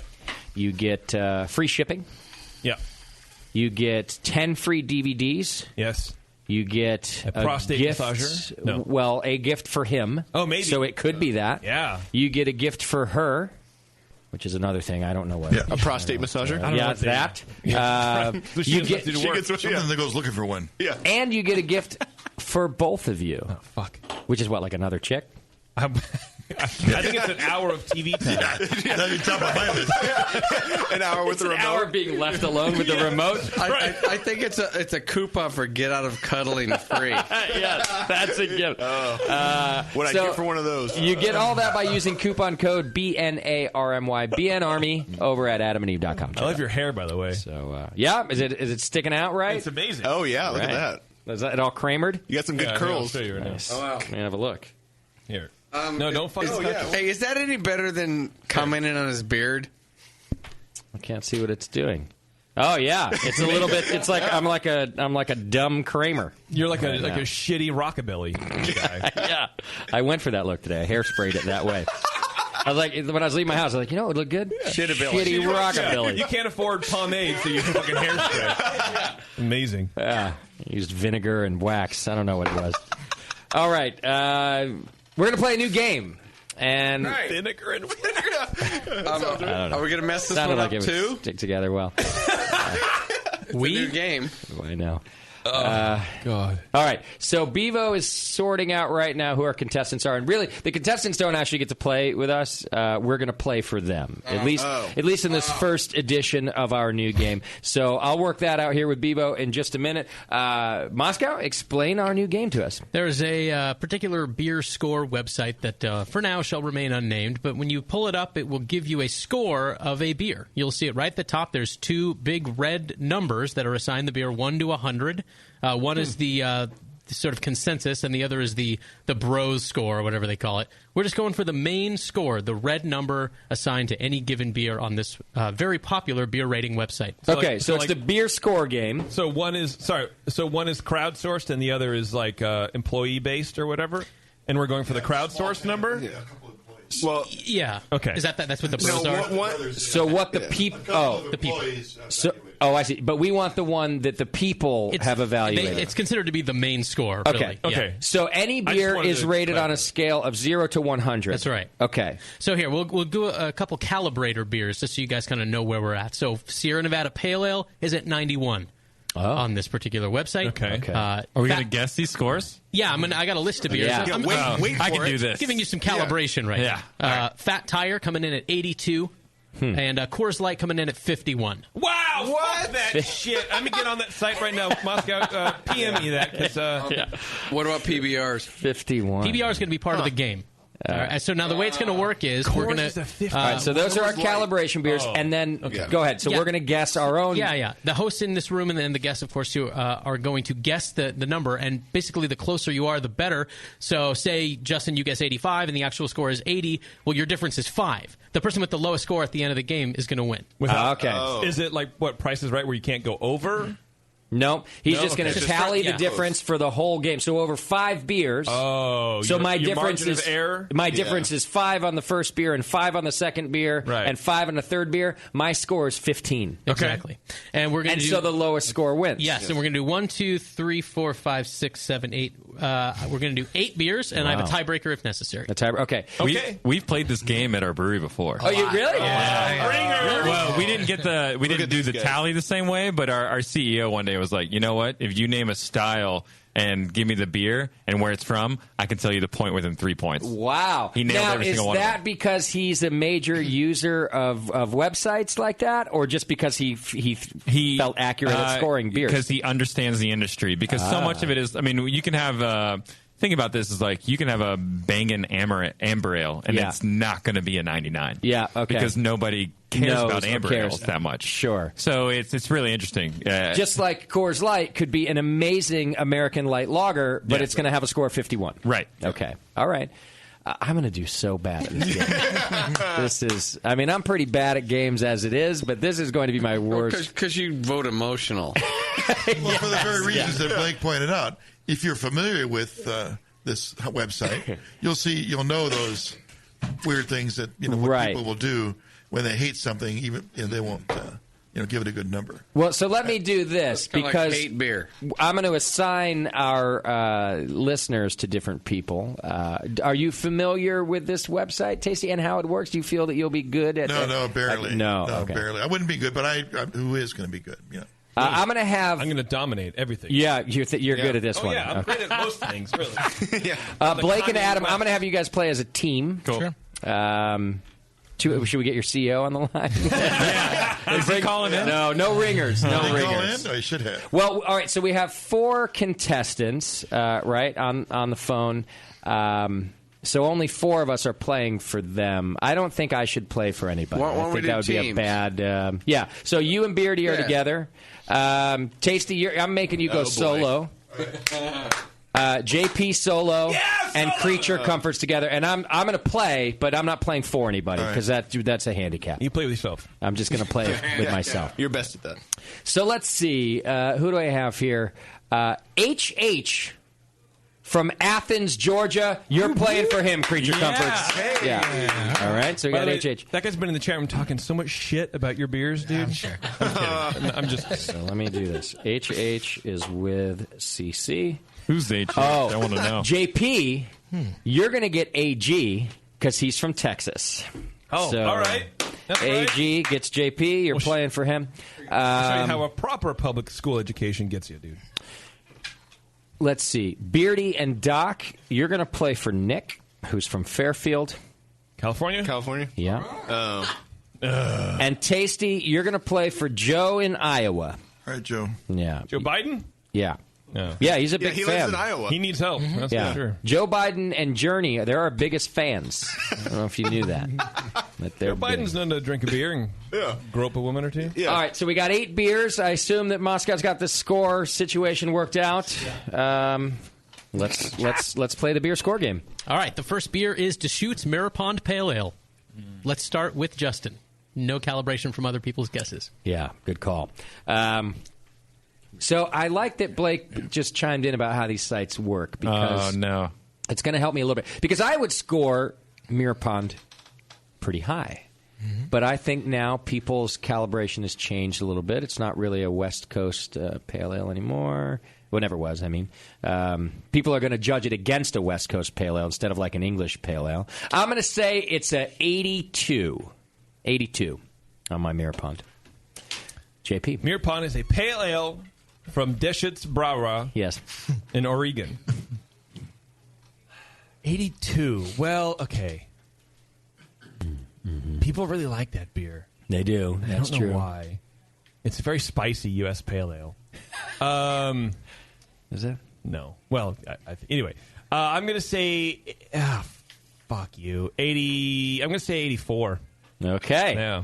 I like where this is going. Yeah. Creature Comforts. I think y'all are right in the, in Yeah. the hot zone Well, right let's, there. let's put it in perspective. So it's in Oregon, so it's going to be rated higher. It's got a large distribution footprint. It does have a however. large distribution footprint.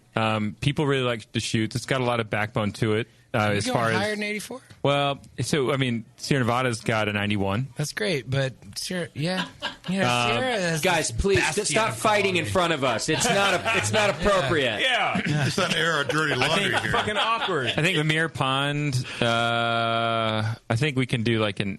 What do you think? Like 86, 85? Well, why don't we protect ourselves and go with like what did you say? 84? Let's He go said- 85. I like how we're bartering. They're bartering with each other. I think we could go as high as But 86. I think it's going to be a little bit higher because it's an old school Oregon Pale Ale. You want to go 86? I want to go 86. All right. I do like I love your Oregon logic. It's really good. It's from Oregon, so it's going to get rated higher. Good call. All right, Tasty. I love you, Oregon. Well, yeah, I think it's a well-distributed beer, and and it's going to have like a nice number. It's gonna have a million ratings. I'm going to find it. It certainly wouldn't be a 90, but I'm going to think it's going to be really high. I'm going to go way out there and say 88. No. Wow. All right, and then the dynamic duo that is Doc and Beardy. Yeah, very dynamic over here. Oh, Beardy brought up something that's relevant. Is it an English pale ale and not an American pale ale? Yeah, I brought that up and too. It's been it's been around a while. They don't really rate on style. Those are both really relevant. That's why I lowered the score. Is because they're not rating on That's style. why Coors can get a 51. Because I think they were going to compare it to West and get Coast a JBF back. pale ales. It's rated on a sexy scale. Oh yeah. So I think we're gonna go with our first one. 85. 85. All right, Wow. so we all picked different numbers. In the 80s. I hope no one from Deschutes is listening. Moskowitz. 88. Tasty nailed it. Oh, right there. I told you 87, Doc. I thought I was going to go 88. Okay. Well, we're not doing. I did pretty bad. It's an ace. I just got a score of 6 on that. Tasty's score is 0.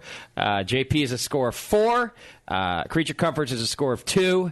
And the Beard and the Doc are a score of 3. Just as an example. So everybody's on the board here except for me with a 6. But Tasty with a 0 after round 1. Yeah. Okay. Pretty good. Next beer. Anchor IPA. Ooh. All right, let's go backwards. We'll start with the Beard and Doc team with Anchor IPA. Can I get a clarification? It's not Liberty. No. Okay, it's the straight one that the came out new like a year or Anchor two ago? IPA, yeah. Oh. What's the score? I think people are going to be harsh on that one. An IPA from Anchor, But it's new, and everybody wants to rate it really now. And just give a number. Remember, it's about how much you love a brewery. I'm thinking low 90s. Oh, I was going to guess upper 70s. Ooh, trouble in paradise. Maybe we should come back to you. The honeymoon is over. Yeah. Should we come back to you guys? Or? Yeah, come back. We want to talk this over. Yeah. Remember, it's not a blind tasting. They know the brand. They know the beer. All right, Tasty, what are you going to do here? We'll let the girls talk. All right. Well, again, because it's Anchor, it's going to get extra points, right? You expect it to be good. Yeah, I like People your love that philosophy brand. here that they go by the brand. Right. Yes. And I don't know how available it is, but the beer, I'm not even going to, maybe they're good friends of ours. And I don't want to comment too harshly on the beer, but it's not like in the top 25 percentile of IPAs. Okay. That's what I'd say, right? So, so if I was going to judge it as a beer, I'd say I'd give it like an 82. But because it's them, I'm going to go like 86. 86. Yeah.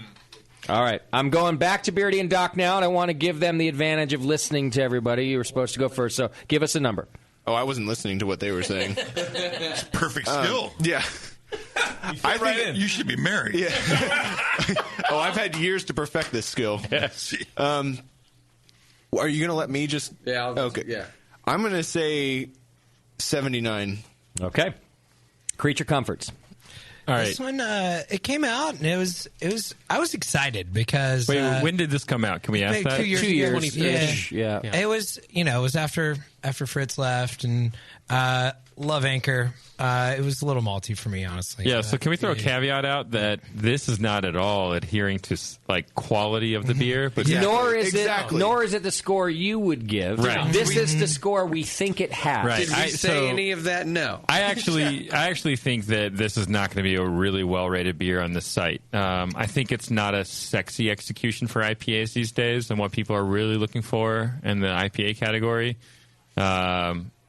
I think it's probably leaning towards the English style, which people are kind of leaving behind. There's not a lot of English IPA drinkers. Yeah. 80? Yeah, I think it's going to be in that range. Let's say 82, because I think there's enough smart people out there to bump up the scale a little bit to realize that Just it's from the executed. quality of the beer. Right. Yep. So let's go with 82. I agree. All right. JP. I was going to hit 82 as well. I think you can do the same number. There's nothing. Well, but I don't we want adjusted for to, that. no. Just saying, rules wise, I think it's We fine. adjusted for JP. Yeah. What? What? What? Gonna say fuck me. You had all this time. I'm gonna say 84 again. I'm gonna go another 84. I feel like just going with whatever Tasty does for the rest of the day. He's a one-hit wonder. Don't worry about it. Yeah. One random one. Well, you're 100%. I'm going to go lower, and I'm going to give it an 81 on this one. Believable. 83. 83! Oh, nice. Wow. So Tasty and Creature Comforts now tied at 3. Yeah, buddy. Take it. Nice work. Nice work. All right, next beer. Rodenbach Grand Cru. Ooh, that's a tough one. Yeah. That doesn't mean what I think of it, right? No, it never. Jesus. All right, so game wide for the whole night. It's not what you think of it. Okay, good. Except when it is. Poor Warren. And you have This to is who you paired me with. Doc always has to have a handler. You know this by now. Oh, shit. That's why I let him answer. Low man on the totem pole. I'm going to start this one out, and I'm going to give it a 93. I think it's done really well on there. I'm going to give it a 93. JP? Okay. I'm going to say... people love this stupid. 99. I'm going 99. Oh, People wow. love that Yeah. fucking gross beer. No, it's good beer. Oh, it's so nasty. Gross? Creature Comforts. That's a world-class beer. It is a world-class beer. Your mom's a world-class beer. Thank you. Thank you. Yes, that's... Wait. I mean, I don't know. He's not good at that part. Go back into your hole and let us do this game. Hey, we'll see. Yeah. So, all right, let's talk about this. So it's a Belgian sour, so it's going to be rated well. It's Rodenbach, which I would say the regular beer is probably not rated that well, but the Grand Cru it's got that sexy added to it. Yeah. It's an expensive beer. It's expensive? All these reviewers are paying $20 Right, so they want to make themselves feel better about it. yeah. Good It call. has to be good. I think it's at least a 95, 96. Yeah, I was going between 94 and 96, so maybe 95. But man, it. Don't steal our number again. What did you guys say? We haven't said anything. You're right. Number. Then don't steal our number.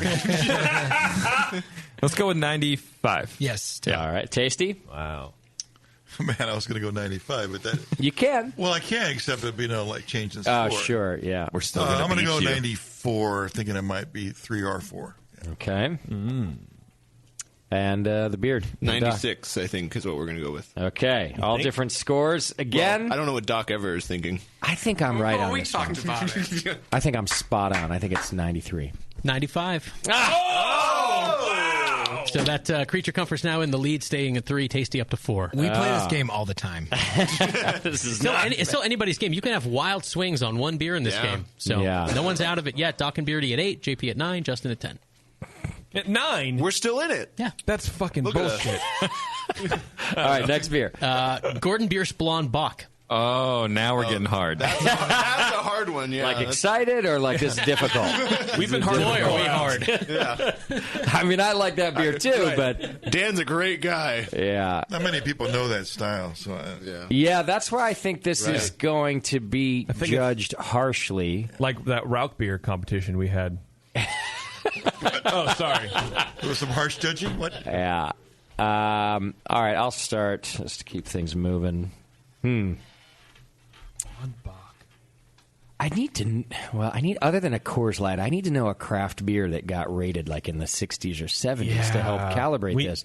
Because I want to put this in the 70s, but I don't think that's right. It's in the 80s somewhere. I'm going to give it 80. I'm going to give it a nice round 80. Okay. Right there. Okay. JP?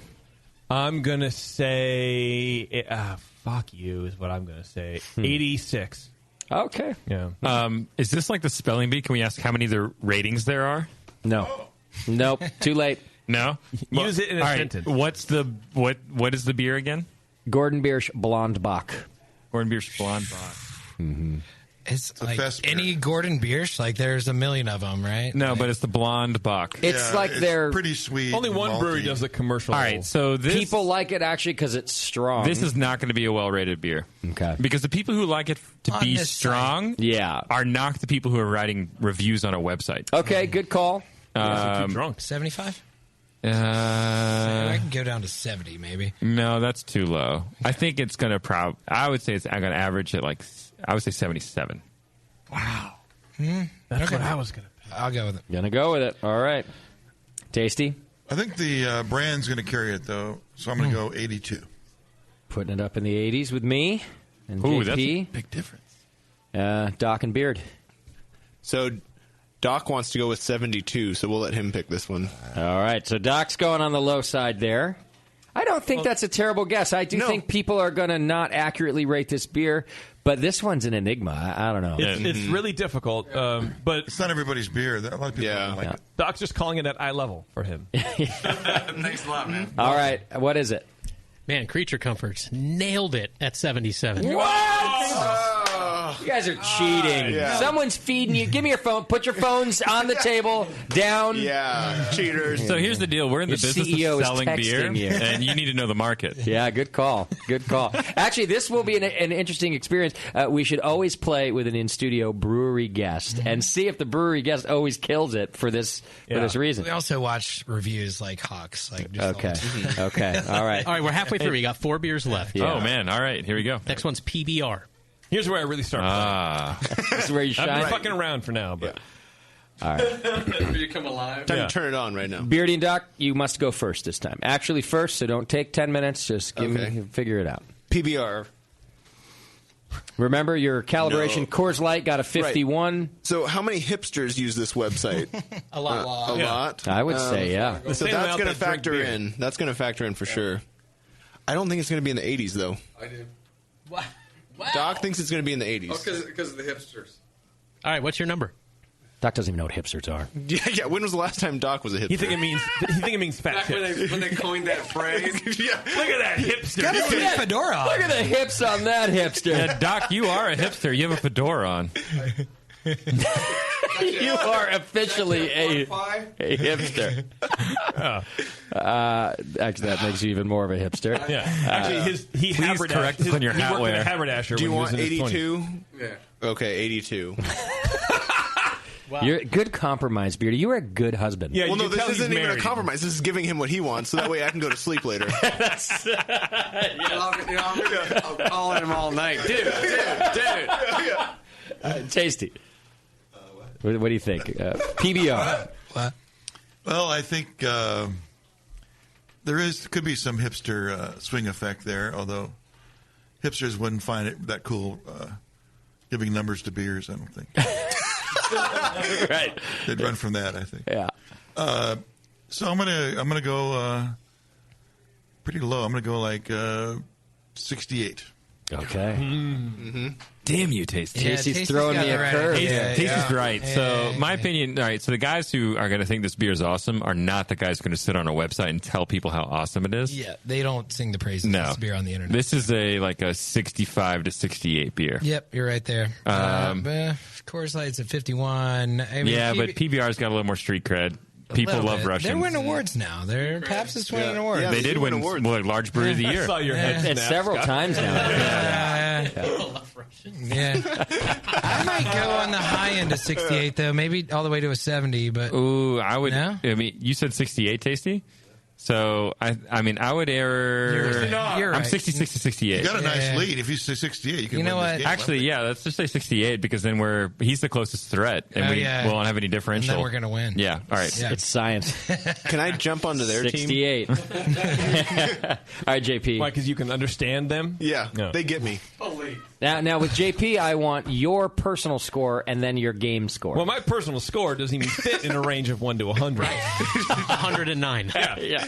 All right. Okay, personally, if I'm rating it to the style, I would say it's in the 80s somewhere. Okay, But good enough. What's your game Are you score? watching the chat where people are giving the real answer? No, they're not giving the answer. No, they're guessing in the chat. Sure, they're playing along. But Because they don't have the internet. Yeah, they're not staring at a computer screen. If I was cheating, would I be 9 points? That's fair. Exactly. Thank you very much. What do they say? Okay, I think it's going to be 60. Oh shit! I can't believe it. 64. All right. That's what the person on the chat said. I'm going to give it a 62. Yeah, that's what right, you guys. Here, Way to go, Doc. Let me make sure. 62 for me. What's the score? 70. Wow. 70. So that Again with Tasty and Creature right there. Yeah, Creature at 5, Tasty at 11. All right, next one. Yeah, that's Cantillon Brucella 1900 Grand Cru. That's my favorite beer. Such a good beer. That's my favorite beer. The Brucella Grand Cru. All right, I'll start this one. 500. No, not what you'd pay for it. That's a 99 right there. JP? Can I get a description of the beer? I'm not familiar with this. Yeah, so this is Cantillon's 3-year-old lambic that is unblended and not carbonated. It serves still, and it is a select barrel, or I should say vintage, that is not blended. Which are all 94. things that would go against it, but its brand and its street cred are going to carry it to the highest heights. 94. Okay, 94. So is it us? Yep. All right, so my take on it is that... You know the score for this beer already, don't you? So my take on this beer is that it's got Cantillon heritage, so it's a really highly rated beer. However, it does take the next level, like Uber person, to like a not carbonated beer. Yeah. So it's going to be lesser rated than people who really want to rate it, but it's going to be rated higher though because it's a hard to find bottle. Yeah. So that it's like working against itself. 96. I was going to say 97. Which one? It's my favorite beer. Let's go 97. Let's go 97. Yeah. Good logic. Tasty. That's what I'm thinking. Yeah. Well, I'm thinking that, the name's going to carry it, and the availability. I think, it's not going to be that well received in the market because it's like weird. Yeah, I think I'll say like 94 though. Yeah, I'm tempering it even more. Yeah, you got some points to make up too. Yeah. You're in the running here. And Doc and Beardy? We're going to go with 98 because I don't think anybody's going to be the guy to put Cantillon beer less than a 95. And that's why I gave it the 99. I just was thinking that beer nerds, like any self-respecting beer nerds, like, well, I'm just not allowed to score it lower. Right. All right, what's the score? 87. Oh, it's that flat part, right? Yeah. Well, I would have done it higher, but I counted for the still. You So said that's why I went 94. Self-respecting beer nerd. You meant entitled beer nerd that felt like they could tell Cantillon how to make beer. And here's what contributes to that low score too. It's all of the buildup of a Cantillon and then getting a flat beer. They're like, oh, that one? This bottle's not even carbonated. Yeah, and they're like, okay, the hype is what the broken hype gave them the low score. Well, someone in the chat put it best. They said, it's Cantillon, but sucks balls unless you are a ball-sucking connoisseur. Okay. I'm a ball-sucking connoisseur then. Because that's an amazing beer. And owning up to it. Yeah. All right, 2 left, right? Yeah, and a tight game. Creature Comforts 15 now, Tasty 17. Ooh. Wow. And what are the rest of us idiots at? That's JP 34, Doc and Beardy 33, and you 33 as well, Jay. Oh, tied for... Oh, not even last. Yeah, we aren't even doing as worse as I thought we were. We're worser. Yeah. All right. We can pull it up. This one is Pyramid Hefeweizen. Ooh. Okay. Once the darling of the wheat beer world, Pyramid Hef has fallen from great heights.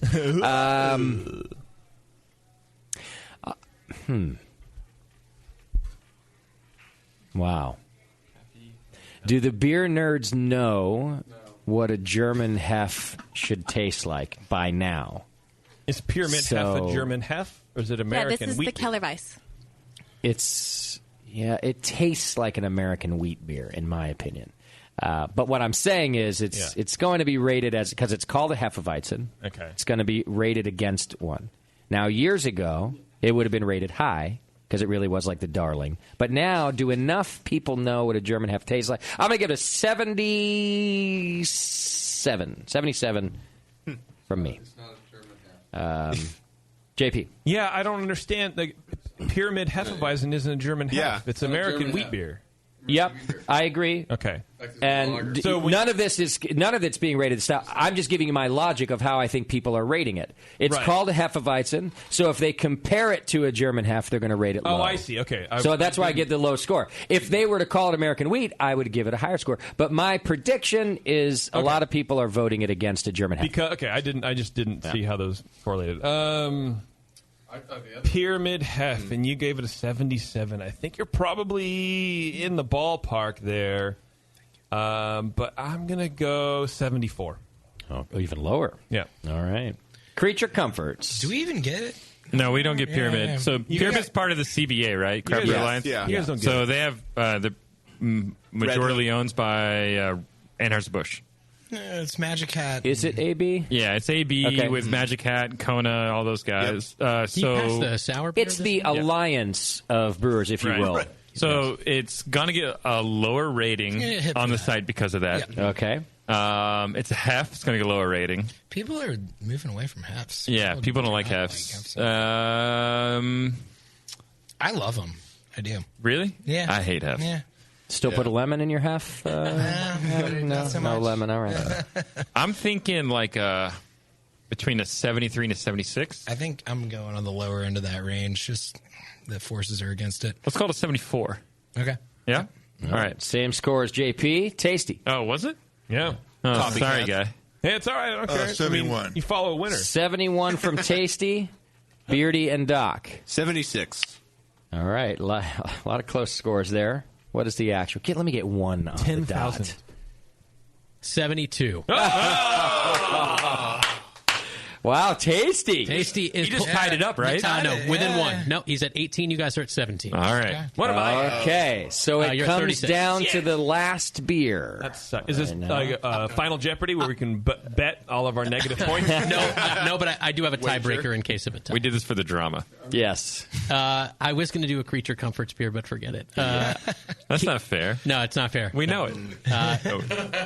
King Cobra Premium Malt Liquor. Whoa. Good one. They get the biggest swings on these. Yeah. It's going to get a higher score than you think. Has because anybody in the room people- tasted it? Oh, yeah. We have. What are you I had one Evo's today. hand just flew up. You kidding? Never even heard of it. That's our lunch beer around here. It's going to get a higher score as a gag because people think it'll be cool to rate it higher than we think. I'm not saying it's in the 80s or anything, but it's not down in the 50s. No, maybe it is in the 50s. No, yeah. It's a 59. I'm giving it a 59. It's right there. It's about to break a C. I'm going to go 49. Okay. So we've led this guess before Tasty for the last 5 rounds. Good call, Tasty. Tasty, we're going to let you. You're gonna have to go this time. In fact, Beardy and Doc are going to go, then Tasty, then Creature. Yeah, because that way Tasty can copy off of us. What do you got? I think 46. What do you think? Yeah. All right, 46. Oh, that's a train. Tasty. I lost my train of thought. You're welcome, Creature Comforts. 59, right? It's been I the said same 59, turn. which gets My train of thought was something ridiculous. like that. Yeah. I'm thinking it's going to get a little bit better than that. Really? About a 64. Whoa. Wow. I got him thinking over here. So what are the numbers we have currently? All right, so I gave it a 59. JP a 49. 49, baby. Doc and Beardy a 46. Tasty a 64. So we're going to say 64. Wow. Strategy here. Sneakily let Strategy Tasty here. go first. You guys should try They for should Big go Brother. first because For the record, I'm going to guess it's like a 53, but we're going to say 64. So you mean off the record? Off the record. Off the You record. can't have it both ways. For the off the record record. For the off the record record. Here we go. Okay. That was brilliantly played. For the win, it's at 55. That leaves Creature Comforts at 26. Tasty at 27. The win for Creature Comforts. Creature Comforts. That means HH from your home in Athens, Georgia. There you go. And it is also his 30th birthday today. It's also his 30th birthday, and we have a great prize. We are sending you a stainless steel kettle, brand new. Shit, I have to mail that thing out. Yep, that's right. So HH, send Bevo a email with your information, and she will be sending you, I believe it is a, how big is it? It's like an 8-gallon stainless steel kettle. It's really big. And come It's, introduce yourself to us at the brewery. There you go. Come into Creature Comforts, get your souvenir, and introduce yourself to the guys. He says, "Fuck you guys, your beer is shit." That's rude, dude. I reach you at 33.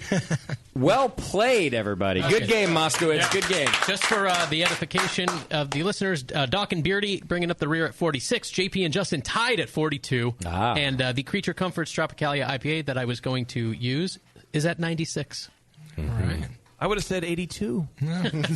Sorry, Tasty, my poor math skills screwed you on the chance to win that in that final round.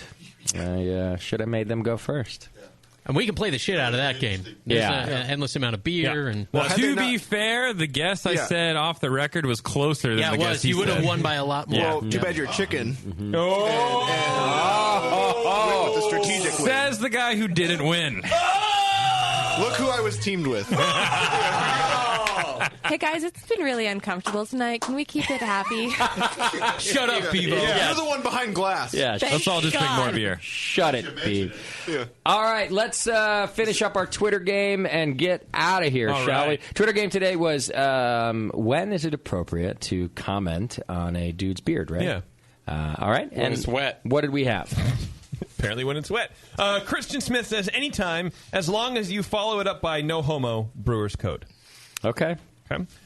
Jason Muthig says, if it tickles your taint, you compliment it. That's the only acceptable time. Okay. Yep. That's all right. That just knocked out the first one. So, I was write down taint here so I remember. How do you spell taint? Taint. Is there an E? No, it's like I paint, put an E. but I pink. feel like an E looks only right. when you're, I think it's Tante. Only when you're in France. Which is what? It's the French disco band. Tante. We're going to the Tante show. Everybody loves Tante. All right, what's next? Justin81 says only when Tasty's tugging on it. Okay. Didn't understand that one, but whatever. WM Daly says mid Blumpkin. Oh, that's just gross. Yeah. And I'll let you guys figure out what a Blumpkin is. Meg says as long as you don't ask to braid it, then it gets weird. It does it get weird, Beardy, when they ask you to braid it? This is when another guy asks? Yes. Well, doesn't matter. I would say anybody except either Doug Constantiner or Dave Marliavi. Yeah. Yeah. Okay. And then HH, who just won our last game, says when you get mad at him for shirt cocking, then you realize he's not wearing a shirt. Okay. The only acceptable time to compliment a man on his beard, apparently. When he's beard cocking. What is shirt cock? That goes Never on mind. with the taint thing. I don't want to know. It's when a man only wears a T-shirt. And it covers his wiener, and then you raise your hand. There's a couple regulars out in the bar that I think might short cock on the regular. Right? Regulars who short Do cock not on the point regular. them out to me. Please don't. Scotty B. Brewing says when it's being used as a bib during rigorous and spirited cunnilingus. Oh. I don't like that one. You don't like that one? No. I'll delete that. That one's Scotty, vulgar. come on, what's wrong with you? How do you give cunnilingus to a man? It's not with a man. It just...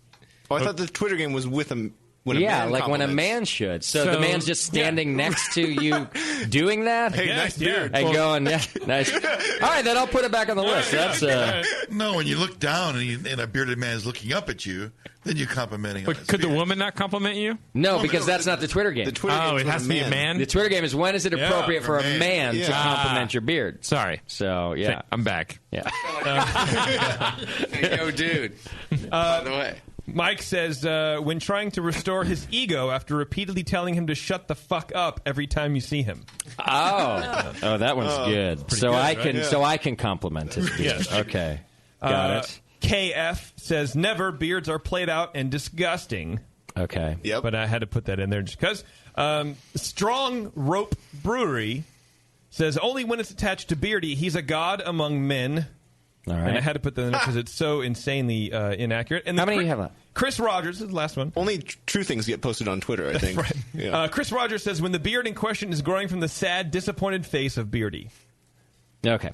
So I'll the delete first the one last. I have on my list too is true. when it tickles your taint.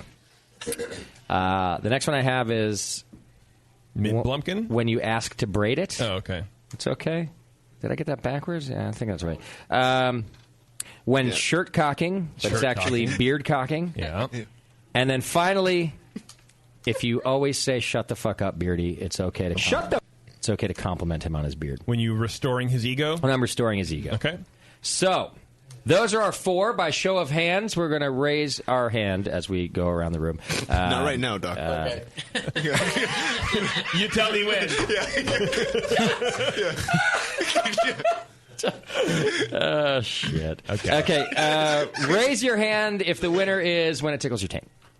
All right, we got I like that. Yeah. To clarify, this is as a man when another man's beard tickles your taint. It's Then okay you're to allowed to- compliment that man? Correct. It's okay. Okay. Does that get your vote, or are you just clarifying? Just clarifying. Got it. Next one is when you asked to braid it. It's okay to compliment that man. No votes. When shirt cocking, but actually beard cocking, that's our winner by an overwhelming amount of hands. All right. Who was that, JP? That was HH, the winner of our HH, a double winner tonight, and entered into the Labruski Cruise drawing, Again. which we'll be doing some. How many? Hasn't he won for several This weeks is now? like the third time. Wow, he's good. Oh, look at this. He knows us. Who is this random person in Athens? He needs to come talk to us. He clearly gets us. Does he get something special, Bevo? Wow, he's got a lot Why of do you interest. say it so I hope he's creepy, cool Doc? because it sounds like we're going to be partying with him on the It's meant to Labruski be Cruise. that Right? Yeah. All right, is that it? That Let is me it. Yeah, say real okay. quick on behalf of Dan Starr. Make sure we get that in. Yeah, they're doing their beer school 2016 this year again. Yes. They've been doing it for a few years in a row now. The grand prize is fully paid tuition to a 2016 World Brewing Academy web-based concise course in brewing technology. It's about a $4,000 U.S. Value. That's so a it's great a big prize. one. Yeah, every time you use DanStar Yeast, so go to danstaryeast.com and you can check out all the contest details. But basically, just brew a lot of beer, use a lot of DanStar yeast, and win yourself some learnings. Some classing learnings. Yep. All right, sounds good. All right, thanks, everybody. Hey, Creature Comforts, dudes, thanks so much for coming in here all the way from Georgia. Dude, thanks for having us. Thank you. Yeah, You we've had a shared great time. beer. Good. I'm glad you had fun. You shared awesome beer. Listeners, you can go to creaturecomfortsbeer.com. You can contact them there. You can look at where the beer is available. You can see events. You can check it all out. creaturecomfortsbeer.com. And, guys, you brought us badass beer. Thanks, you. man. Yeah, we're on... I'd be remiss to not plug our social media. My girlfriend is the manager of those things. Okay. So you can find us on, she does everything. Instagram, Twitter. So dick pics? Yes. Because that's what we make at our brewery. And beard cocking? Do you have a Pinterest? We have a Snapchat. Wow. Yeah, which is actually, she does a cool job. And, you can watch, every now and then it's like a random person brewing or working with fruit or canning or random stuff around the brewery. It's kind of fun. Nice. Sounds amazing. Do you Vine? No vining. Do you MySpace? Live Journal? We are not a band. But no, all that stuff. And then I think the next release we have is probably our pale ale. It's automatic. It's coming out. We just brewed it a week ago. Yeah. And it'll be coming out in the next 2 weeks. JP is not going to get any. Yeah, he gets nothing. No. Why would I? Let's be honest. No, you wouldn't. Yeah, he just got married. True. There's a question from the chat. They want to know if you have a Tinder account. Swipe right, buddy. Yeah. Swipe right. That'd be a good game. What beers would you swipe left on from the guests? Is that what happened? You swipe think it's left negative. is a reject, and Did a I just swipe say a right good thing or a is bad thing? I don't even know. I don't know either. Yeah, all right. Yeah. Swipe Way to right, backtrack with your wife swipe working right. social media right now. I mean, I think it's if you swipe right. I think if you throw your phone in the water. Backtracking girlfriend. Oh, sorry. No, she's loving it. And she's totally cool that I haven't asked her to marry me yet. Yeah, Everything's cool. We're fine. We've been dating since college. It's amazing. Yeah. All right. Are we done? Yeah, next week. We remember a few shows ago, I think I asked, if there's a population number under which it would make no sense to open a brewery, little tiny towns. Yeah. Yeah, well, there's a brewery called Scratchtown, and they're out of Ord, Nebraska, which has 2,000 people in it. Wow. So we're going to have their beer, and we're going to figure out how the hell they're, keeping a business open. Sounds good. All right, we'll do that. We are out of here. Thanks again, Creature Comforts, and we'll see you all next week. JP, make things happen. Thank you to our show sponsor, More Beer. You can get absolutely everything you need to make great beer at home by going to morebeer.com. Creature Comforts Brewing came out from Georgia to share their wonderful beer that is still craft, but who knows for how long. Check them out at creaturecomfortsbeer.com. If you desire to hear JP drone on about things other than beer and really stupid jokes, check out his Disney-centric podcast, Ears Up. Check it out over at earsuppodcast.com. Go check out Moscow's Hop Cartoons over at hoplifestore.com. Everything's at .com today. For some good beer insight and homebrew info, follow Nate Smith and Nathan Homebrew and Mike McDowell at Tasty McD. I failed to write something for Beardy, but who gives a shit about that asshole? Anyways, production director on the session has been Push Eject. Today's show has been produced by Scott Moskowitz. JP was still married for some reason. Biba was doing her best to worsen the drought here in California, and your host was Justin Crossley. Be sure to find the Brew Network on Facebook, Twitter, and Instagram. JP's an asshole. Justin's a nice guy, and when